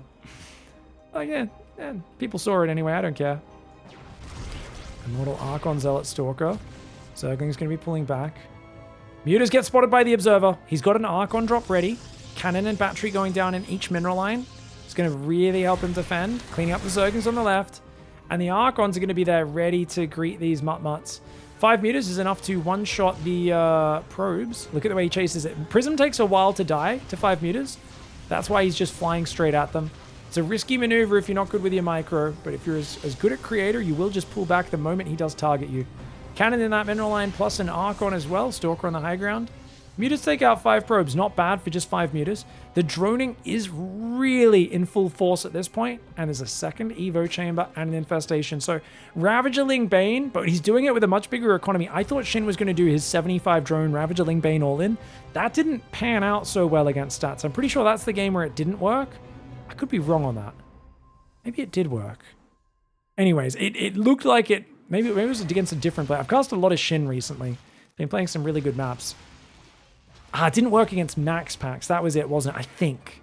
I could be wrong on that as well. I don't know, man. All right, there's so many ZVPs I've been casting lately. It's all blending into one. Anyways, Carapace is on the way. Oh, he's going to play Ultras. It's an Ultra style, guys. Not a good choice against this Immortal-based composition. That's weird. Maybe he thinks he's going to stay on Heavy Colossus. He doesn't realize there's already 4 Immortals. He builds a few more Mutas, but with the Archon drop and the Cannons ready, hard to find damage. I mean, there is Blink ready as well. Stalkers and Cannons are going to... Oh, man, this is bad. It's bad for Shin. He gets 4 probes for like 3 or 4 Mutalisks there. He has lost quite a few. 4 Mutalisks do go down. Now, +2 melee, +1 Carapace. Yeah, the fact that he's going Carapace tells us it's Ultralisks. And I really hope seeing the Immortal count, he changes his mind and goes Lurkers or Broodlords. Because Ultras just do not do well if your opponent has a good Immortal count.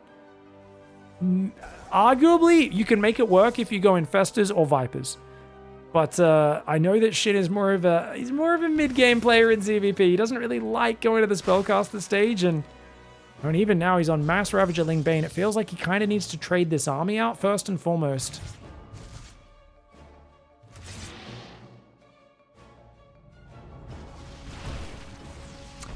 Two probes do go down. Mutas are going to dance.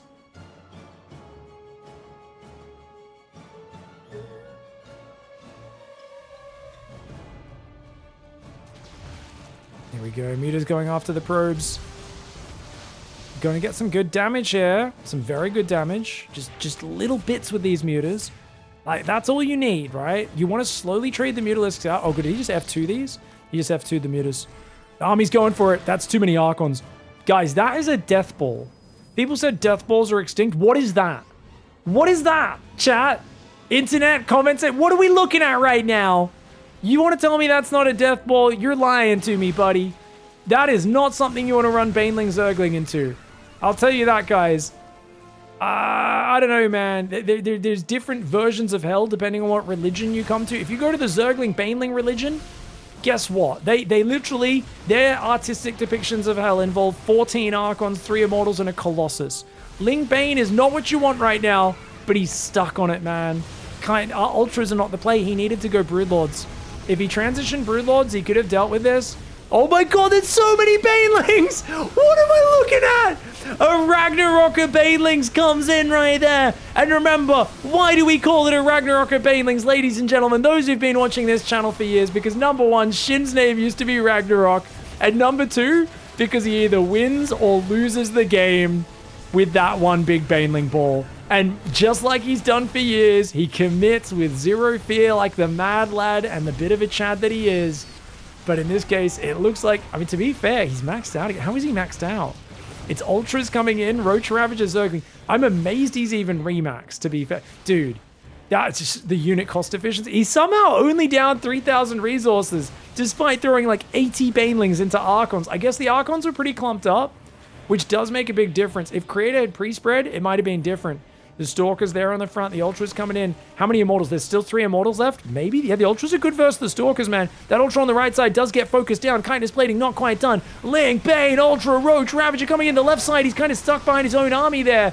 You got to be careful. Mass transfuse on that Ultra, but it does eventually go down.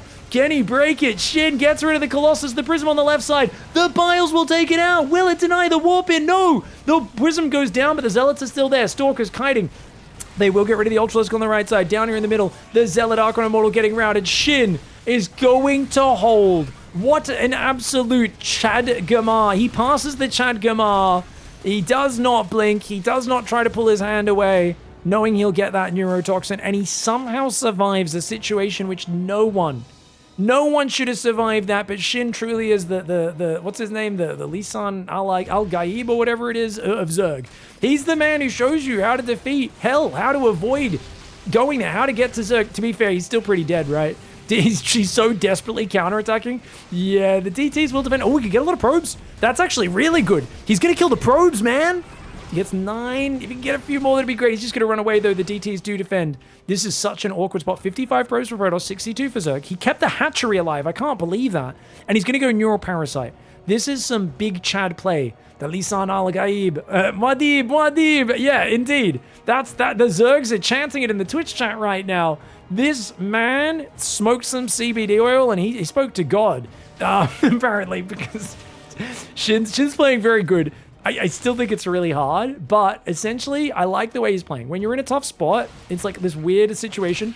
The problem you have as a Zerg is Protoss beats Zerg in low economy versus low economy because of Archons. Archons counter, they don't count it. They're just a good general purpose unit. They wreck Lingbane, and they cost gas. And the problem is your mineral bases start mining out, but you still have a very high gas income usually. Shin, he doesn't because he's kind of pulled off his gas onto minerals because he lost so many workers. So he's on mostly minerals. But the Protoss gets to make full use of that 1,000 gas a minute income to make 3 Archons a minute. And every few Archons makes the Lingbane worse and worse. So the problem is that Zerg can't really make normal fighting units out of just gas, whereas Protoss can. And that's why Protoss does really well when you're both on a low economy. It's why Zerg in this scenario usually wants to have a 10 to 20 drone advantage, which he doesn't have right now. But I love the idea of going Neuroparasite and Festa, because one good ambush, he can Neuroparasite all the Archons, the Immortals, and win the game that way. But he needs to catch his opponent out. Good force field. And that Archon says, wash me, baby. For those who don't know, Archons actually have a loofah in their shower, which is just a stick with 10 Banelings wrapped around the end of it, and they literally use it to scrub their back. Now, obviously, if you're a single Marine or an SCV, you would never expose yourself to such harm. For an Archon, that's the only way they can get rid of the calluses on their back and stuff, and on, the bottom of their feet, that sort of thing. So Archons actually enjoy a few Banelings. It takes like 30 Banelings to kill an Archon. They do not care about Baneling hits. It really does just scratch off the upper layer of epidermis, you know what I'm saying? Anyways, Archons and Immortals are very good versus Ultras. Shin needs to get rid of this Observer. Bile. He gets it. Yeah, he needs to hide what he's doing, and he needs basically created a push on the map away from the defensive static, and then he needs to just burrow all of his infestors on it and catch them. Catch them with Neuroparasite. Lings try to run in. He leaves a few Lings in there, and they're actually getting a few probes, but he does lose a Ravager, unfortunately. Look at how fast they do damage. Even burrowing in the base, very cute. Oh, he surrounds an Archon as well. Shin! Big Shin plays right now. Gets a Dark Templar as well. Massive Shin plays. What can I say? Where are the Infestors, guys? Oh, yeah, there we go. So he's hiding the Infestors in the back. And he just needs to hide the fact that he's using these. And then if Creator pushes him and he steals 6 Archons, 6 Immortals, something like that, game changer. Now, what is he not building that he needs to build as well? Great Aspire, number 1, perfect call. Second thing is a Viper. You build 1 Viper. If you drop 2 Blinding Clouds on the Immortals, it just wins the game. Ultras are so bad against Immortal Archon, and then you fungal them with Blinding Cloud on them, and the Immortal Archon are just stuck. And they're just, I'm stuck, step Zerg. Yeah, sorry, couldn't resist. I couldn't even commit. I kind of backed out of that one at the last second, but it is what it is. What can I say? They don't do anything until the Blinding Cloud runs out, is what I'm trying to say. They just sit there. They can only attack at melee range. Your Ultras, your Lings, your Banes can surround them and wreck them. It just doesn't do well. Shin's all over this game. Shin's got this, maybe not in the bag, but if he gets Broodlords out, I'm pretty convinced he'll find a way to win. He's got 3-3 melee Carapace. He's still scouting. Creator's got to go for one big all-in. And problem for Creator, guys, Creator has no idea about the Infestors. Let's watch from Creator's vision for a minute and see if he kind of pushes, because he doesn't know about the Greatest Spike, doesn't know about the Infestors. Fungal Broodlord is huge. Neuroparasite is huge. Creator is literally just building another big death ball of Archon Immortal, and he's got to push real soon, and he's got to catch the Infestors. But if Broodlords get out, it's going to be rough. Now, let's go back to everyone's camera here. There's no Corruptors. If he makes Broodlords right now and Shin has the money, he's got this in the back. He should just throw some Zerglings away. Just throw, like, Ling Bane is worthless when the fighting starts. So he absolutely should just attack the natural up here, whatever. Just throw 20 Zerglings away, make 5 Corruptors. You can see he's kind of starting to you know, be annoying with a few. He doesn't want to be wasteful, but I really think he should. He's building drones. Dark Templar. Did he just recall? He killed 3 drones, 5 drones, and then recalled. Nice. Is there another DT somewhere? No, it's just that one guy killed 5. Oh, you want to expand? I'm sorry. That little Zergling sticking his middle finger up in the air saying, you can't land here, idiot. This is it. Good chance to trade. Zerglings into the main. Zerglings on the front. Gonna deny this base attempt. The Ultraling Bane does run away. Zerglings in the main going after the Dark Shrine, the cannon. These are some good pickoffs if you just focus fire some tech. He's gonna try and burrow in the base as well. Oh, he's just trying to be as annoying as he can. Ultra's chasing Azel. I love that. Oh, Bile. Remember, guys, the new buff means 1 Bile doesn't kill an Observer. Massive buff for Protoss and PvZ. I kid you not, that actually does change some games. I've seen this affect multiple games so far where the Observers keep surviving a single Bile hit. It actually matters. Zealots in the top right, cleaning up those Zerglings. Zerglings just burrow on burrowing. Where are the Corruptors, guys? 11 Corruptors. Oh, he's got a base trade. Oh, he's cornered. Oh, no. Shin doesn't realize the army's here. Shin's stuck. Shin's stuck in a corner. Get out, get out, get out. Shin needs to get out of here. Good escape, good escape. Really good escape. Dude, if Creator trapped him there, he would have been screwed. Nice denial in all the base. He needs the Broodlords. He's got to wait for the Broods. The Brood Infestors hiding in the back. The Infestors should pull back. They're in a corner right now. He's got to be careful. Broods are starting to morph. Overlords aren't right in the open. He's just got to pull back. Give up economy. Do not fight.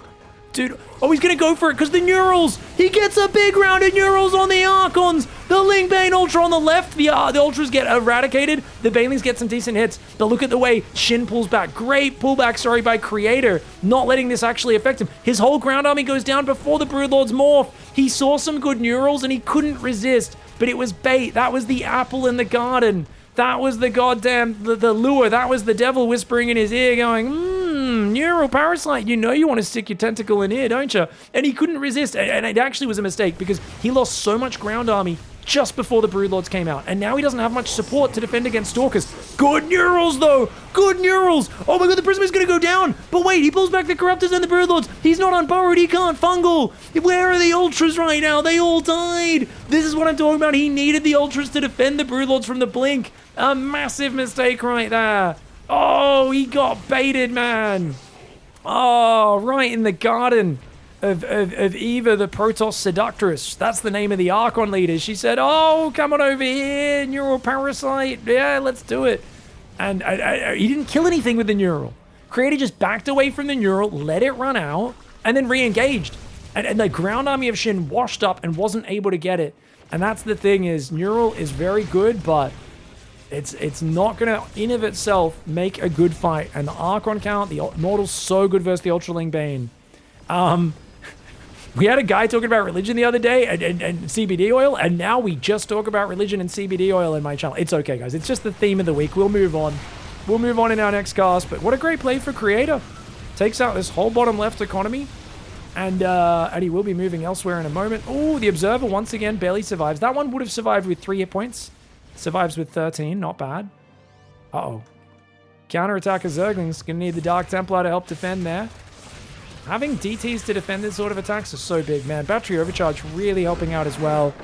And Shin, dude, he almost was... I think if he pulled back and gave up some bases, he could have taken a much better fight. On the other hand, Creator could have just moved away and killed all these bases in the bottom before the Broodlords were ready. So I understand why Shin fought. It's not like he necessarily wins the game, but he definitely needed to do something differently. Maybe try to kind of counterattack and base trade a bit more with the Ultra Baneling to buy time. Either way, well played by Creator, ties up the series. All right, guys. It's Amphion, and Shin is going for a 15-15. He went for the nice quick hatchery, which means Creator's early probe. Unable to block, so that was a very good call on the opening for Shin. I think I favor Shin here. I don't know for sure. I don't know, man. Creator had that clutch Phoenix engage in game 1. The last game was kind of fantastic as well.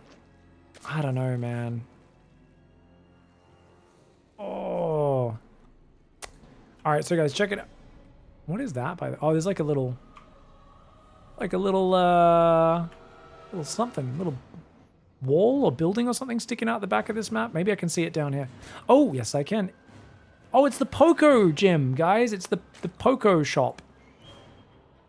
I don't know what a Poco shop is. What are these? There's some things hanging here. And then we've got a door into this cubicle, but this doesn't even connect to the rest of it. So it's just... Is this like the... Is this a shrine? El Poco. It says El Poco. What is El Poco? What's Poco? Poco. What's that? Is that meat? It kind of looks like meat hanging there. Yeah, that's cool. Chat saying, that's clearly Poco. I'm like, oh, thank you guys. Appreciate that. Shrek's outhouse in StarCraft world, apparently. Hey, there's an umbrella over here. Doesn't look like the nicest resort. Oh, there's a sunbed as well. There's a sunbed and an umbrella. It's nice. I like that the umbrella even moves around in the wind a little bit. Zerglings are going to try and deny this probe. Creator trying to hang around as long as he can, but he's dead. He stayed here too long. So the Zerglings will be able to finish him off now. Yeah, because he shouldn't be able to regen before the Zergling gets another hit. It'll be close. Oh, he starts regenning. He survives. Okay, if he takes the next hit, though, before regen. Oh, gets him. Stayed just a little bit too long. Nice. All right, Adept's going to shade across the map. Stargate as well is on the way. Very standard play for Creator. Shin is going for a third base. So he's pulled, he's just 2 workers on gas. Looks like he's still going to go, you know, third base and ling speed momentarily. And it's cool that Shin has played 14 hatchery, 15 hatchery. We've seen him play 15, 15, 16 hatch standard. Pretty much every variety of opening he seems to be good at. And I think people are, a lot of the Zergs have been inspired by Serral. I think it's hard. You know, a lot of the Zergs will like have a tournament. They go, man, this patch is bad for us. And Serral will just dominate one-sidedly and win. And I think a lot of the Zergs see that it's the variety of build orders that he has that add to that. You know, a lot of Zergs would kind of be a little bit more simplistic in how they'd play. They'd kind of have just one or two, a few builds for each matchup. Serral would have like, oh no, I don't just have different transitions. I have like 6 different openings, you know? So I think his pushing of the kind of whole edge of what you can do with Zerg strategy is fantastic. And I think we're seeing guys like Shin, who is always good with his follow-ups, also extrapolate that into many different openings. Oracle's on the way, number 1. Heart Probe waiting to build that third Nexus in the near future. Ling speed, still not done at 4 minutes. It is a later Ling speed with a 15-15, but building 8 Lings, 4 Queens seems to keep him safe. Oh, pull the drones away. Loses only 1 though. Nicely done. Oracle doesn't lose any hit points though. Well, 3 hit points. Almost no hit points. And second Oracle sitting at the third. Third base does start. Third Oracle's on the way as well. Ooh, slight supply block on 54 does hurt. Slows down Creator's probe production a fair bit. That's why I almost always build this pylon before the Nexus, personally, just because I tend to get supply blocked too much. Ooh, ow, ow, ow, ow, ow. That Oracle barely escapes. This one, though, oh, good Spore Trick. 3 drones in total. That's not too bad. I mean, there was the 1 drone earlier, but 3 drones just then. And look how much damage he took on these Oracles. That's not going to be diving anytime soon. I mean, it's never going to be able to dive again. It's too damaged. This one takes a bit of damage as well. Needs to regen its shields. Adepts and Oracles moving forward through the middle of the map. Shin has a lair on the way. Lots of drones building. Putting on gas, building an Evo chamber. Fantastic play here for Shin. He's got so many drones coming out, and Creator's economy is stalled. Remember, Creator is a very defensive Protoss. To be a successful defensive Protoss, you need to build an economic advantage. If you don't build an economic advantage, there's no pressure because all you're doing is light harassment. You're very rarely committing to a timing attack. And Shin, oh, that was odd. Committing to the shade there, not what I expected. Only gets 2 drones. The oracles do dive. They take out a queen. He's lost one of his oracles though. He dove. Yeah, that was not worth it, guys. 4 drones and a queen for an oracle. I don't know, man.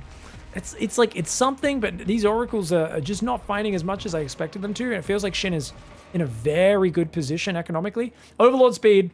My man wants to make things simple this game. Nothing but roach speed and roaches from here, yeah? Actually, no. It's just for scouting. He's making a 4th base, so I think he might just be using it for scouting. Oh, God. Oh, oracles. 2 drones only. Pretty good spore tricks and just defense in general. I think this 4th might be a fake because he is indeed building nothing but roaches. It's more of like, yeah, because he's got so much lava right now, does Shin. Shin is missing a lot of injects while dealing with this crazy oracle harass, though, guys. He hasn't injected his natural or his 3rd in a while. There we go. Dropper Lord's getting ready. Some Roach Ravager coming out. It's mass Zergling behind this. All of that lava being used. I would have loved to see him stack an extra inject on both of these hatcheries. I don't think he did. And that's kind of dodge. Creator sees the 4th base. That's so good. Because now he's going to be convinced it's a macro build. But he is building another oracle. He's on 3 gateways with 4 more building right now. He's got sentries and zealots in the middle of the map. But oh, the Dropper Lord's coming past. Creator.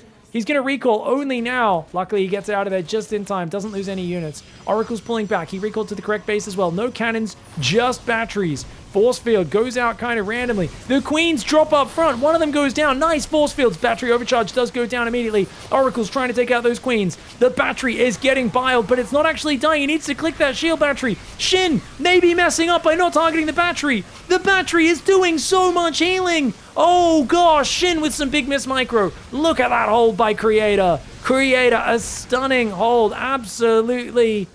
Well, survives a bit better than I thought he would. Does he, though? Really? Oh, God. Oh, he picks up his Immortal for the save. That's a 300 IQ move. He's just got so few units. He's warping in Stalkers right now. I think he needs Zealots, but he doesn't have charge, so I understand he needs ranged units, or otherwise he gets out microed. The Phoenix does go down. The Immortal goes down. There's only a few Ravages left, but it's the Ling Flood behind the Ravages that makes them scary. That battery is going to go down as well. A Sentry that was warping in goes down. These 4 Ravages are such a problem for Creator. Literally 4 Ravages are ruining his day right now. If those Ravages weren't here, he could just make Zealots and he'd be fine. But these 4 Ravages are an absolute pain in the Protoss buttocks right now.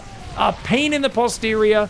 And look at that, he's even going to get the Immortal with the Zerglings. Yes, the Ravagers go down, but look at how much damage he's done because of those Ravagers. Now, does that mean he's miles ahead? Yeah, because he's building 10 Mutas. Muta transition behind the Overlord drop. That was still an insane hold by Creator. That was absolutely wild. But man, those last 4 Ravagers did so much more than they should have. If Creator had managed to somehow barely kill like 2 or 3 of those Ravagers before, you know, the last minute of the fight, I think he stabilizes. But now, he doesn't know about the Spire, but he knows about the Spire. You know what I mean? He's building a cannon and a battery at the 3rd. Phoenix in the main. Cannon in the main. It's a little too late. The Oracles see it, but it's a little too late. Oh, God. Oh, God. 10 Mutalisks. What's he got, guys? A Stalker and a cannon under production. A single Archon on a Sentry. This is a sad set of units for Creator, but who knows? With the Archon, it might be enough. It's not ideal. He loses a Sentry, the Phoenix. Oh, the Archon gets jumped on. Oh, God. The Archon's going to go down. Shin, decisive as ever. And he's playing full Mutiling Bane. I think he's committing to this. Maybe? Does lose a Mutalisk. He's going to pull back. If he can catch Creator not looking, he could do some good damage. Creator microing his Phoenix very nicely there. Stalkers to back him up as well. He doesn't want to let these Mutalisks get home, but I think he's going to have to. I don't think you can trap him here, man. Got to focus fire the Reddit point 1. It's more focused, of course, on the movement rather than the shoot. Mutas get another volley off, and those Phoenix have to withdraw. 60 drones against 75. What happened to the Oracles? The Oracles pulled home. Man, I was hoping the Oracles would dive this mineral line in the midst of all that. But now Shin finds himself in a massive lead, and he is swapping back in a mass Ravager Lingbane. +1 Rangers on the way. Roaches, Ravagers, Lingbane building. 78 workers. Creator knows he has to start a 4th base, but he's going to have to defend that with very few units. Oracles do find that damage we were talking about. They're going to get 6, 7... very necessary damage. They know it's a one-way trip. They know the Mutas will clean them up. 11 drones, though. 12. Very nice. I think that's kind of worth it. I mean, Oracles are good for tagging Mutas, setting up stasis traps, but It's always tough in this scenario. This fourth base is very far apart. That's going to be hard for Creator to defend. I think Psystorm makes perfect sense here. You've got 5 Phoenix. You probably want to stop there, use those Phoenix to deal with the Mutalisks, hunt those down, and then go pick up Ravagers. And this is the thing, is Shin's going to want to hit a Ravagerling Bane timing, but if you can just keep picking up the Ravagers with your Phoenix and killing them, it severely weakens Shin's ability to just attack off creep, and it maybe even forces him to build some Corruptors or something like that. Good catch for Creator. Way down in supply, but he's building a much higher tier army. Shin is on basic bitch units. We are talking about a bunch of blonde girls out. They're on their bloody hens night. They're shouting. They're becoming woo girls. You know, there's a lot of them, and they have power in numbers. Individually, they are weak, but look at how many there are.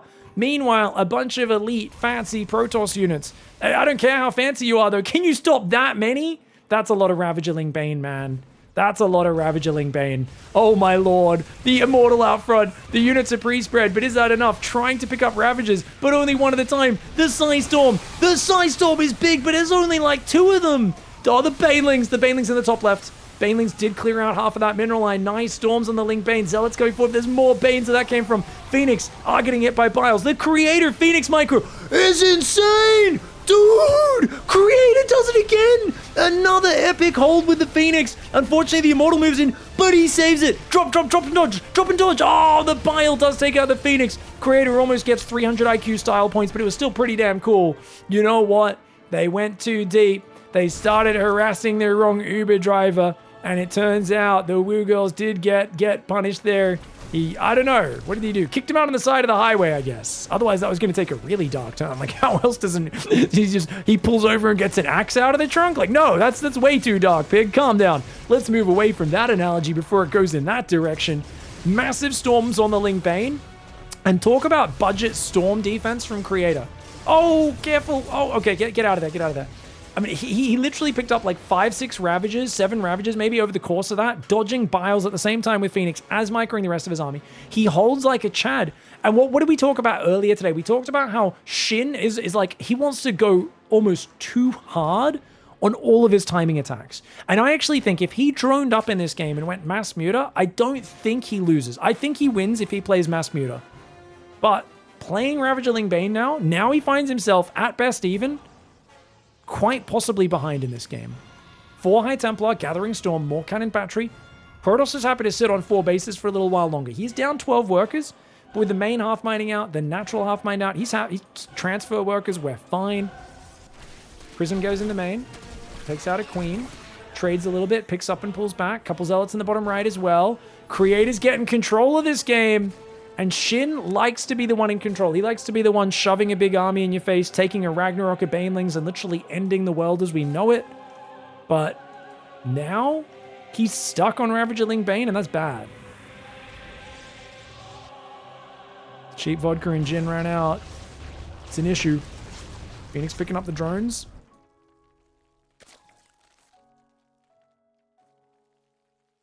Phoenix going to go after a few of these drones in the bottom right. Pretty good harassment. There's still a big wave to defend. We've got 7 High Templar spread across these bases. An Immortal in the wall off. Here we go. Force fields. Creator. Oh my god, that storm is huge. The storms on the Banelings are massive. Archon's morphing. More High Templar coming from the right. Just when you think you've broken through, there is a massive reinforce for Creator. He dodges the Biles effortlessly, and he's coming in from all sides right now. More storms on those Banelings are required. The High Templar get hit. Creator. Oh no, he just lost all of his High Templar to the Banelings. The first 40 Banelings kill 1 Archon. The last 6 Banelings kill every High Templar. Isn't that just the way it goes? Protoss players in chat feeling like Creator's more relatable than ever right now because we've all done that one, haven't we? Oh, that was unfortunate though. That should have been a bit of a clean sweep for Creator. Ends up being more of a trade. That, to be fair, he killed a bunch of drones. Only 67 workers for Shin. Oh, and the drop chase is actually so slick. That Archon is almost dead though. He's going to keep dropping the Immortals. Shouldn't drop the Archon anymore. That thing's deep in the red. For those who don't know, an Archon only has 10 hit points. It's almost pure shields. So if you see its hit point on anything other than green on that bar, it means it is within basically 1 hit from any unit. Will kill it. And that indeed was a 2 hit point Archon. That Roach does go down. Zergum's in the top right as well. Oh, Creator, I always feel like his games are just, half the time it's just him crumbling, just not watching for a second and dying or crumbling under the pressure. And the other half, it's just some of the most amazing godlike late game micro. He's such a mixed bag, isn't he? He's always got you on the edge of your seat. Now this could be a very surprising angle, but the probe's going to give him warning. Creator should be ready. Bailey's coming in from the surprise angle. But, oh god, they're both looking over here. Creator was looking over there at the Ravagers biling his Phoenix. He's going to lose 13 probes and 16 probes. Get some damage on the static as well. The Ravagers are still doing this dance to the Phoenix. Remember I said earlier, if the Phoenix can keep picking off Ravagers, it will make it awkward for SHIN. I said that. I've tried that move 1,000 times in games like this. It's never worked for me. I always just lose the Phoenix to the bile when I'm not looking at it. But Creator is made of much sterner stuff than Washed Up Commentator. He's been so good. He's lost only 3 Phoenix. He's killed like 1 billion Ravagers this game. 18 Ravagers have died. For those who don't know, in a 16-minute game, if there's more Ravagers that have died than there are minutes in the game, that is 1 billion. Literally. That's how science works, and numbers and counting. If you guys ever feel like your kids aren't getting a good enough education, don't forget to sign up for my special tutoring service where I teach people how to speak good. Anyway, Ravagerling Bane hanging out right now. Oh god, watch out for the storms. He's a bit clumped on the Banes. 100% commitment, never doubt. SHIN says, I have to be confident now more than ever. But again, the battery doesn't get focused. There's a lot of Immortals getting saved. One of the Immortals gets focused down on the left, but it's time to get out of here. SHIN has stayed too long. He danced too close to the sun. And Creator with some absolutely epic holds just smashes it. This is just friggin' awesome holds, man. Zealots were in the main. SHIN was all in. And look at that. He's juggling Immortals on the top right side. Yeah, the left side's not doing that much. He could have shuffled these Immortals to the ramp, but I mean, come on. He's literally microing like an absolute monster. I gotta look at that first hold again. I'm really sad that SHIN didn't make it out of groups, guys. He lost to stats last season in the groups, and I think, did he make it out in second place? I don't think he made it out of that group. And again, losing in the group stage in a really close match, but this was just such a fun, exciting match. So the first Ravager Bane timing, I think, was like, what, 11 minutes? About 11 minutes. Let's watch this fight one more time before we finish up, because I really want to appreciate the beauty of what we just saw. So first of all, let's look at the Phoenix, because I really feel like I want to appreciate, ignore everything else. Let's just look at how effective the Phoenix were here. Because every time he picks up, he gets biled. See? So that time, he had already killed the unit, so it's fine. The bile was late.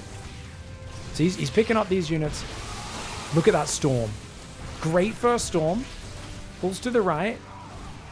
Great second storm as well. Goes down here in just a little. Second storm's not as big. The first storm was massive, but still pretty not bad. He loses some probes, but he runs a bunch away to the north. He's got Zealot Sentry coming from the left, and the Phoenix come in from behind and pick up all of the Ravagers, disabling them, adding a little bit of damage, and then they're getting dropped one at a time into the Zealot surrounds. That was a really cool engage. Very well done. It's part of me that wonders if a few Banes went around here, maybe does some more damage there, so on and so forth. But hats off to Creator. Just fantastic holds. And man, after a scary earlier part of the tournament, I gotta say, as someone who had not seen the results, I 100% thought SHIN was going out of this group over Creator, because Creator just looked a little shaky in some of his games. But at the end of it, Creator 100% deserved it. GG, well played.